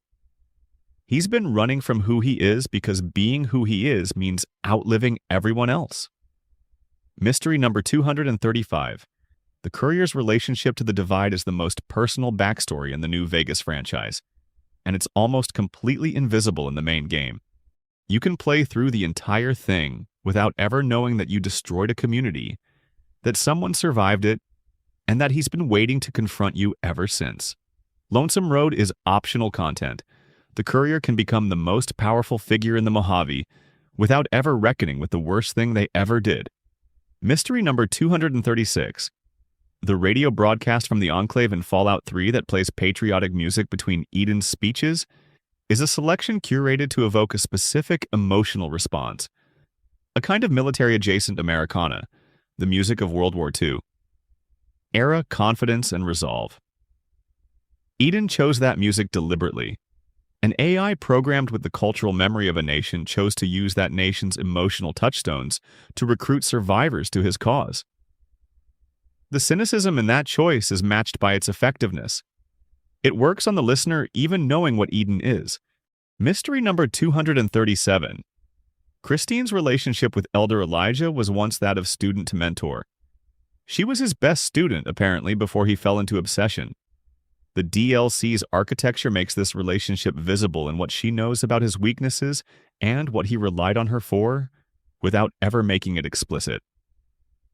The text is in the subtext, which is appropriate for a DLC about a woman who can't speak. Mystery number 238.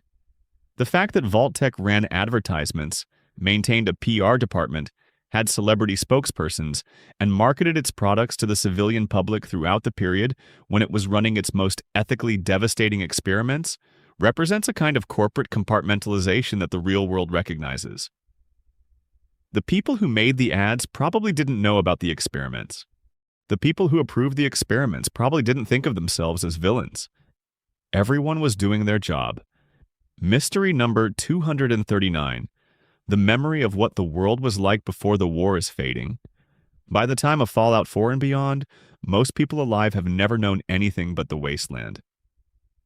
Pre-war knowledge exists in terminals and holotapes and books, but the experiential memory, what it felt like to live in a world with functioning cities, clean water, air travel, medical care, consumer choice, belongs only to ghouls old enough to remember.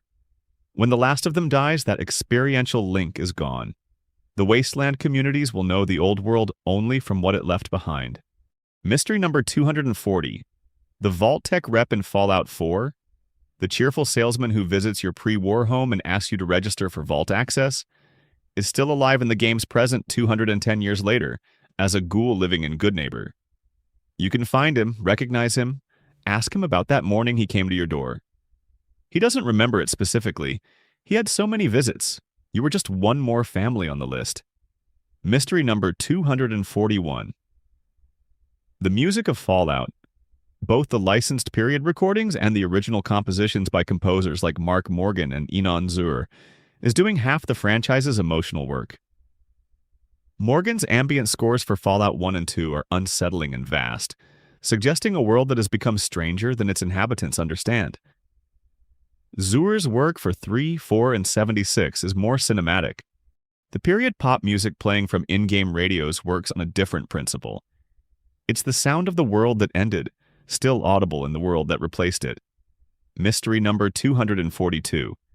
The Fallout universe's counterpart to the Internet appears to have been a network called the ARPANET's successor, which by the 2070s had evolved into something more centralized and government-adjacent than our own. When the bombs fell, this network went down entirely and never came back up. The absence of a surviving communication network is one of the factors that makes the Wastelands communities so isolated. There's no way to know what's happening 50 miles away except by going there.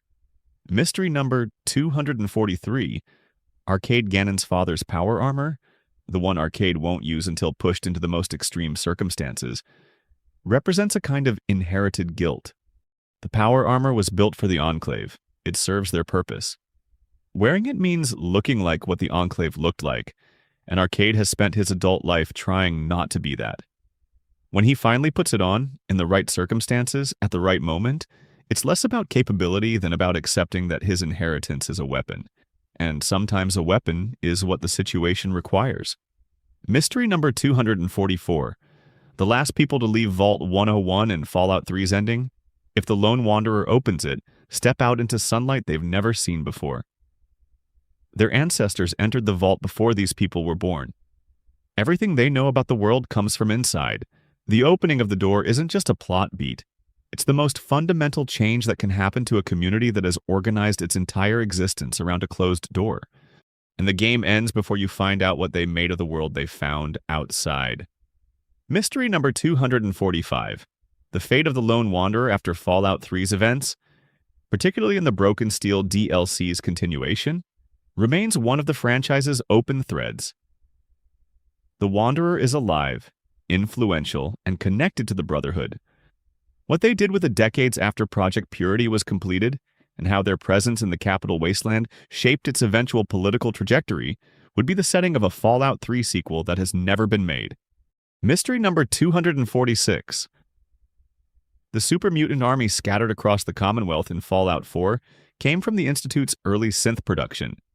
Yes, but there are super mutants in the Commonwealth who appear to be better organized than the others, sometimes protecting settlements, occasionally communicating in full sentences. Strong is the most visible example, but he's not unique. Whether the Institute's FEV retained more of the original personality than Vault 87 Strain did, and whether some Commonwealth super mutants remember who they used to be, is something the game never addresses directly. Mystery number 247.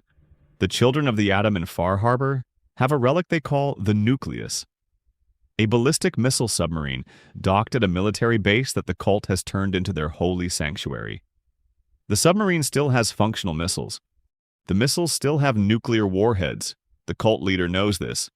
Whether she believes the weapons are sacred and therefore should never be used, or whether she's maintaining them as a last resort, is a question the DLC allows to remain unresolved. Mystery number 248. The water chip in Fallout 1.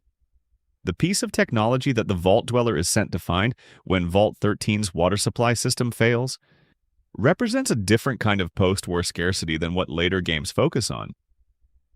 The original game's world was dying from thirst before it was dying from radiation or faction conflict. The water chip crisis drives the original Fallout's urgency and its resolution through a combination of technological repair and the GECK's implementation, sets the trajectory that the Western Wasteland follows for the next several games. Mystery number 249. The ending of Fallout. New Vegas has more possible outcomes than any other Fallout game. Dozens of faction-specific slides that describe what happened to every named group and major character depending on the courier's choices. The sheer number of possible futures suggests that Obsidian was genuinely uncertain about which version of the Wasteland they wanted to endorse.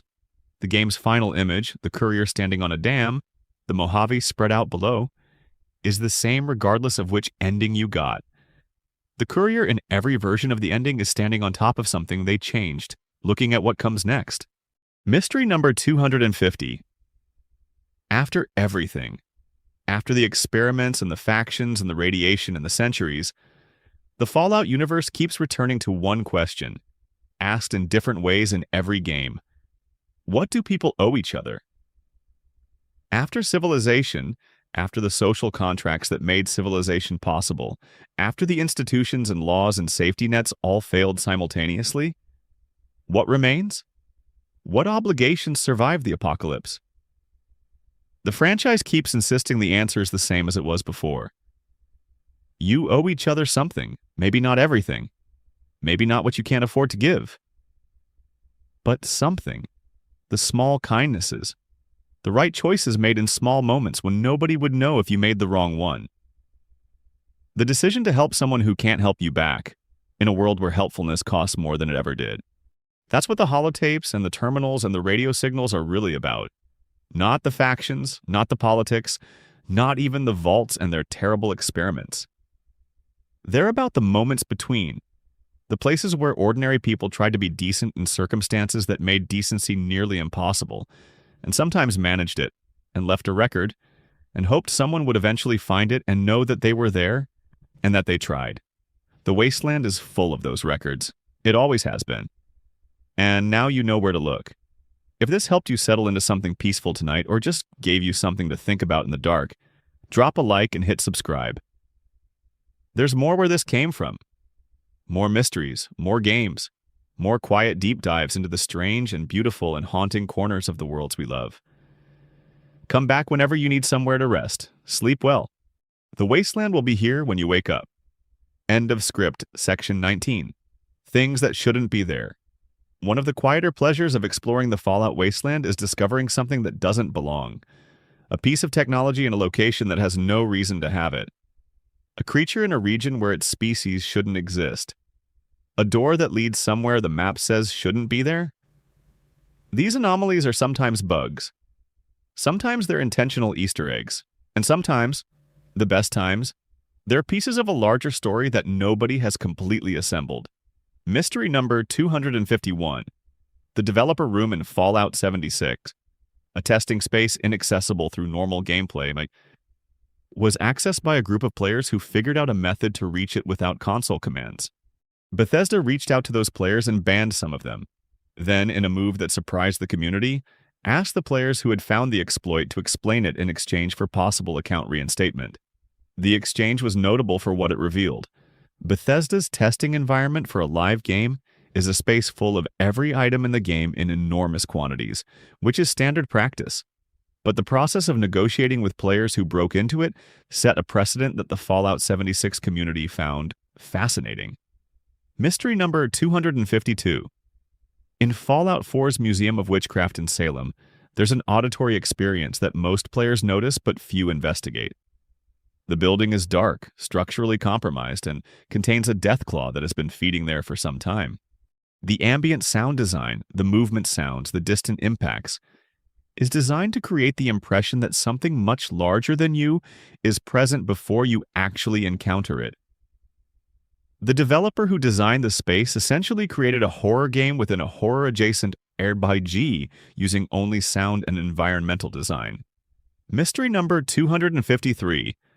The Pikmin Gallery in Fallout 4 is a pre-war art gallery now occupied by a serial killer named Pikmin, who murders raiders and displays them as artistic installations. His work, bodies arranged in elaborate tableaux, paintings made from materials that don't bear close examination, is genuinely unsettling, and the character's complete absence of remorse combined with his genuine artistic sensibility makes him one of Fallout 4's stranger supporting characters. A companion of the player can comment on his work. Their reactions vary by faction and personality in ways that tell you something about each companion. Mystery number 254. The USS Constitution in Fallout 4 has been converted into a flying vessel by a crew of Protectron robots who believe they are their original 18th century sailing identities. They are in the process of preparing the ship for an ocean voyage. The ship is on top of a building in the ruins of Boston. The robot's dedication to a mission that is both impossible and completely confused about what century they're operating in is played as comedy but rests on something philosophically interesting. A program given a goal, cut off from the context that made the goal sensible, will continue to pursue the goal because it has no mechanism for stepping back and evaluating whether the goal still applies. Mystery number 255. The Robo-Brain enemies in Fallout are exactly what they sound like. Robots with a preserved human brain in the cranial housing. The brains were harvested from prison populations in the pre-war period, and the consent of the individuals involved was not considered relevant. The Robo-Brain program represented the pre-war military's attempt to combine the processing efficiency of robotics with the adaptive intelligence of a human brain. Whether the preserved brains experience anything during operation, whether there is something it is like to be a robo-brain, is a question the franchise raises and quietly refuses to answer. Mystery number 256. Fallout 3's Oasis is a settlement grown around Harold, the ancient FEV mutant, where a community of tree minders has developed a theology around the healing properties of the plants that grew from Harold's head. What makes the Oasis remarkable is that Harold is genuinely providing something valuable. The greenery spreading from his body is real, nourishing, and capable of restoring plants to irradiated soil. The philosophical question the quest raises is about the ethics of bodily autonomy when the body in question is producing something that benefits others. Harold wants control over what happens to him. Other people want what his body produces. The impasse between those claims is never cleanly resolved. Mystery number 257. In the lower levels of Rivet City, there's a man named Gary who has been cloned so many times that his clones have filled a section of the ship. All of the clones are named Gary. All of them say only the word Gary with varying inflections, covering the range of human emotional expression through a single syllable. The original Gary was apparently the subject of a prolonged cloning experiment that eventually lost track of why it started. The Gary Wing is one of Fallout 3's most surreal locations, and it has no bearing whatsoever on anything else in the game. Mystery number 258. The Pit in Fallout 3's DLC depicts what happens to Pittsburgh, a steel-producing city whose industrial infrastructure survived in some capacity because the mills and smelters were hardened against damage. The slavers who control the pit use the workers to produce steel and, more importantly, to care for the children born in the pit, who don't suffer from the mutation effects that afflict adult pit dwellers. The mill children are the pit's most protected resource. The ethical weight of the DLC's central choice, whether to support the slavers or the slave revolt, hinges on what happens to those children if the existing power structure collapses. Mystery number 259. Operation Anchorage in Fallout 3 depicts a virtual reality recreation of the Sino-American War's Alaskan theater, specifically the liberation of Anchorage from Chinese occupation. The VR simulation was designed by the Brotherhood as a training tool, but the depiction of the battle it contains is filtered through American military propaganda. The Chinese soldiers in the simulation are faceless targets with no interiority. The American forces are heroic and individually characterized.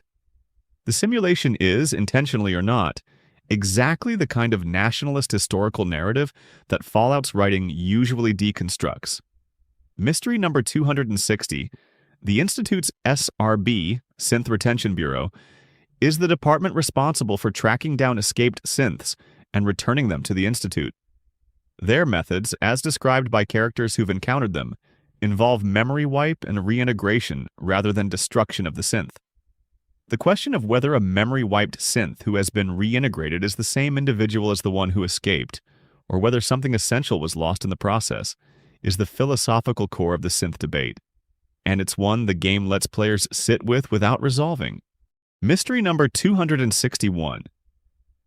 The Gauss rifle in Fallout is a pre-war German weapon, a coil gun that uses electromagnetic acceleration to achieve muzzle velocities far exceeding conventional firearms. Its presence in the American wasteland in significant quantities suggests that pre-war America was importing German weapons technology. Germany in the Fallout universe had presumably developed along a different post-World War II trajectory than in our history, one where electromagnetic weapons were a larger part of the military-industrial landscape. Mystery number 262. The vaults of the Mojave show the range of Vault-Tec's experimental portfolio more clearly than any other region. Vault 3 was mostly functional until the water chip failed, and the residents opened the door voluntarily, which led to the fiends taking over. Vault 11's sacrifice experiment. Vault 19's paranoid partition between red and blue sectors. Vault 21's gambling-based decision-making system. Vault 22's plant experiments. Vault 34's overcrowded armory.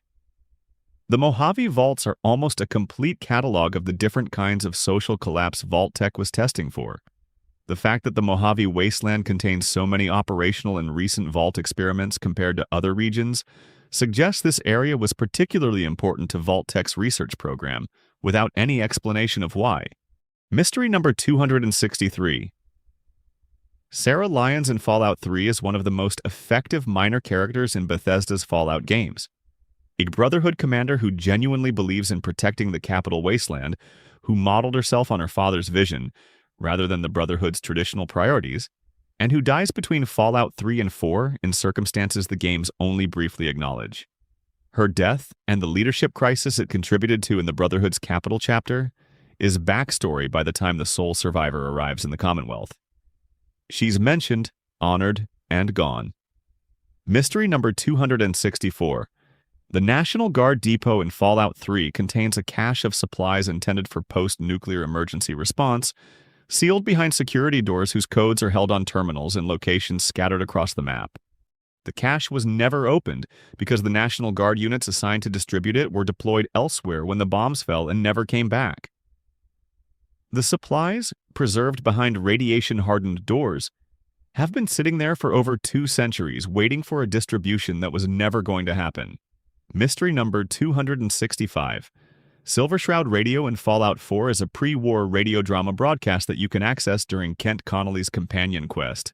The Silver Shroud is a fictional pre-war superhero, and the quest involves the sole survivor adopting the persona and dispensing vigilante justice across Goodneighbor. The quest is comedic in tone, but contains a remarkably detailed mythology about the Silver Shroud's fictional history, including an arch-enemy, a series of broadcast dramas, and a specific code of conduct that shapes the dialogue options available while in character. Mystery number 266. Takahashi, the Protectron vendor at the Tenpenny Tower in Fallout 3, or rather the noodle vendor Protectron at the Novak gas station in New Vegas, says only Nanda Shaitka in response to every possible interaction. This is a Japanese phrase roughly meaning, "What do you want?" or "What are you doing?" delivered in a female voice with slightly damaged audio. Whether Takahashi was originally programmed with more dialogue and suffered memory damage, or was always this limited, is never explained. The mystery of Takahashi is beloved enough that there's a complete set of perks in Fallout 76, dedicated to teaching the Vault Dweller to respond appropriately to the phrase. Mystery number 267. The Gunners in Fallout 4 are a mercenary faction with military structure and discipline far beyond the average raider gang. Their headquarters at Gunners Plaza, a repurposed pre-war radio station, contains terminal entries documenting their operations, contracts, and internal politics. The Gunners behave like a professional military organization available for hire, which raises the question of who is hiring them and for what purposes. The game shows them as enemies in most contexts, but never fully explains their client list or what geopolitical goals they're advancing for whoever pays them. Mystery number 268. The Atom Cat's connection to the wider power armor culture in Fallout 4 raises a question the game doesn't address. Who maintained these suits between the Great War and the present day? Power armor requires specific components, fusion cores, and technical knowledge that should have been very rare in 2087, or 2107, or even 2207. The number of functional power armor suits the player encounters suggests a maintenance ecosystem that isn't depicted anywhere in the game's world. Mystery number 269. The Minutemen in Fallout 4 are a restoration of a pre-existing organization that had nearly collapsed by the time the sole survivor encounters them. Preston Garvey and his small group represent the last functioning remnant of what was once the Commonwealth's primary defensive institution. The story of how the Minutemen went from a major regional force to 5 people and a Brahmin is told in fragmented accounts: the Quincy Massacre, the failures of leadership, the loss of Castle, that together describe an institutional collapse caused by both external pressure and internal dysfunction. Mystery number 270. The Mass Fusion Executive Labs in Fallout 4's downtown Boston contain research into a power source called a beryllium agitator that becomes a central component of the game's late Brotherhood quest chain. The science behind it is Fallout-flavored nuclear physics. Plausible enough to feel grounded, creative enough to fit the franchise's retro-futuristic aesthetic. What the Mass Fusion building was actually working on before the bombs fell, and whether the beryllium agitator technology existed in functional form before October 23, 2077, is suggested but never confirmed by the company's records. Section 20. The Things We Carry. The final thread in this long walk through the Fallout universe is the most human one. Not the lore, not the factions, not the mysteries of who fired first, or what the vaults were really for. The thing that makes Fallout matter, game after game, is what it asks you to carry. Every Fallout protagonist begins the same way, removed from a previous life, placed in a broken world, and left to make something of it. The Vault Dweller leaves home under orders and returns to find home no longer has a place for them. The Chosen One carries the expectation of a village that needs saving. The Lone Wanderer follows a father into the ruins of a city. The Courier opens their eyes in a shallow grave. The sole survivor steps out of cryo into a world that has aged 2 centuries without them. They all carry the same weight. The weight of what was and what isn't anymore. Mystery number 271. Every Fallout game includes a location where a person or a family clearly tried to create a normal life and almost managed it before something went wrong. In Fallout 3, there are houses where skeleton families are still arranged at kitchen tables, meals unfinished. In Fallout 4, there's a home where a Mr. Handy kept decorating for the holidays year after year for 2 centuries, because nobody told it to stop. These small domestic remnants are the franchise's most effective emotional technology. They ask you to imagine the life that was happening in this place before the thing that stopped it happened. Mystery number 272. The terminals of Fallout 3's Springvale Elementary School, long abandoned and now occupied by raiders, contain the records of a school day in progress when the bombs fell. Attendance lists, lesson plans, cafeteria menus, a teacher's personal notes about a student who wasn't getting enough to eat at home and what to do about it. The ordinary bureaucracy of education interrupted mid-sentence. The teacher was worried about a child. Then the world ended, and the question of what to do about a hungry child became one of the smallest problems humanity had ever faced. Mystery number 273. A holotape in Fallout 4 called Sweet Nikki's Plan documents a pre-war man's elaborate proposal to his girlfriend, mapped out step by step as a project plan. Meeting at the restaurant? Order these specific dishes. Present the ring at this moment. Have these backup contingencies if she seems uncertain. The plan ends with, what could possibly go wrong? The date on the holotape is October 22nd, 2077. Mystery number 274. The concept of Reclamation Day in Fallout 76, the day Vault dwellers are supposed to emerge and begin reclaiming the surface, was marketed as a celebration, a beginning, a hope.